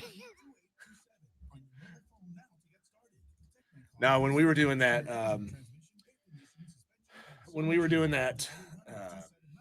best restaurant bracket challenge, Yep. I was in Greektown Grill as they were all just like starting to come online with the contest. Like, oh my Yep. God, we're in this contest. So so happens to be the former lieutenant governor of South Carolina was eating there, and he's Greek, so they all know each other.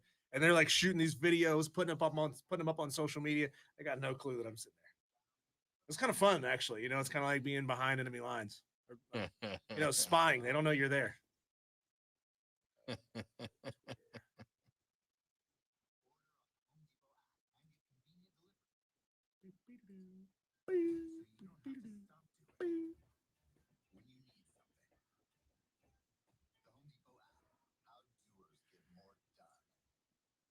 Hello, Discover here to explain our cashback match.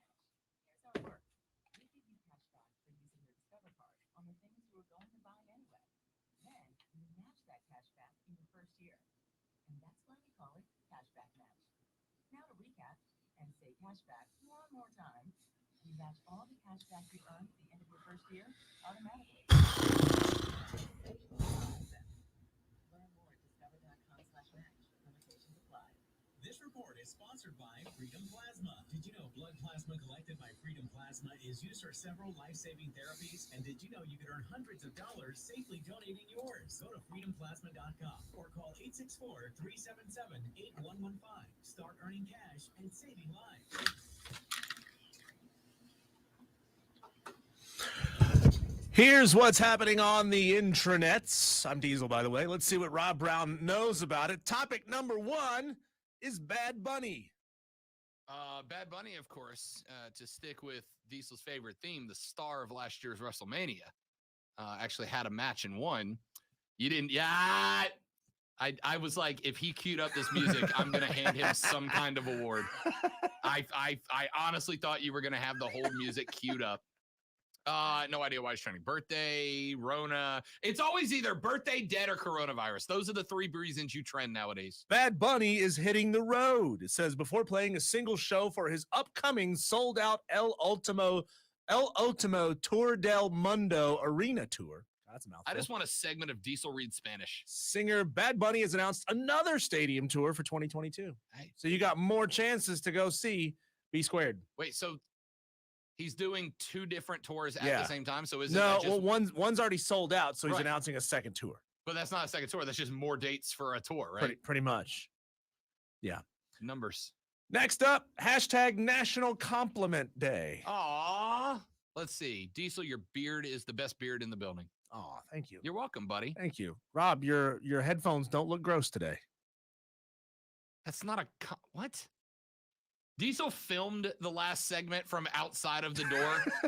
Was it the last segment? Just to put 2 segments ago, just to put on Twitter that I'm loud, as if he was breaking some sort of news there. Just the fact that your voice penetrates soundproof walls and doors. It's just power, baby. It's just raw, unbridled power. I said something on Twitter, and I've already got a text from someone very close to me who said, "Yeah, we know, Diesel." And it's like, yeah, I don't think I've made a secret about that. Next up, trending, Whoopi. Whoopi? As in Whoopi Goldberg? Whoopi Goldberger is trending. Again, dead, birthday, or Rona. Which one?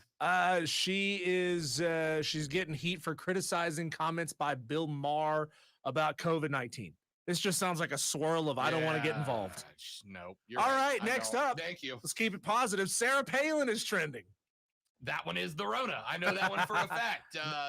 Sarah Palin has the Rona.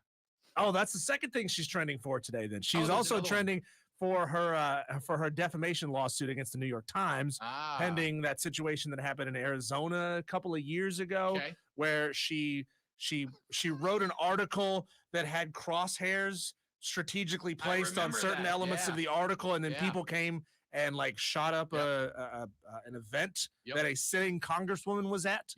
And now she's saying, well, the New York Times defamed me. Texter says Diesel reading Spanish sounds like he was ordering Taco Bell in West Virginia. I was reading the words, but I was also trying to understand the words because they didn't make any sense to me. I would like a quesadilla with extra guacamole, please. I'll have some free shavacadoo on there. Some free shavacadoo. Can we do some of that? If you can get one more in, Eric Clapton is trending. I saw Clapton live a number of years ago. Eric Clapton was not a great person when he was younger. Still one of the best guitarists of all time, even if he didn't write most of his stuff. It's good stuff. Why this? Because your hat. Celebrating Rob Brown's hat. I look good, buddy. I was told I look good.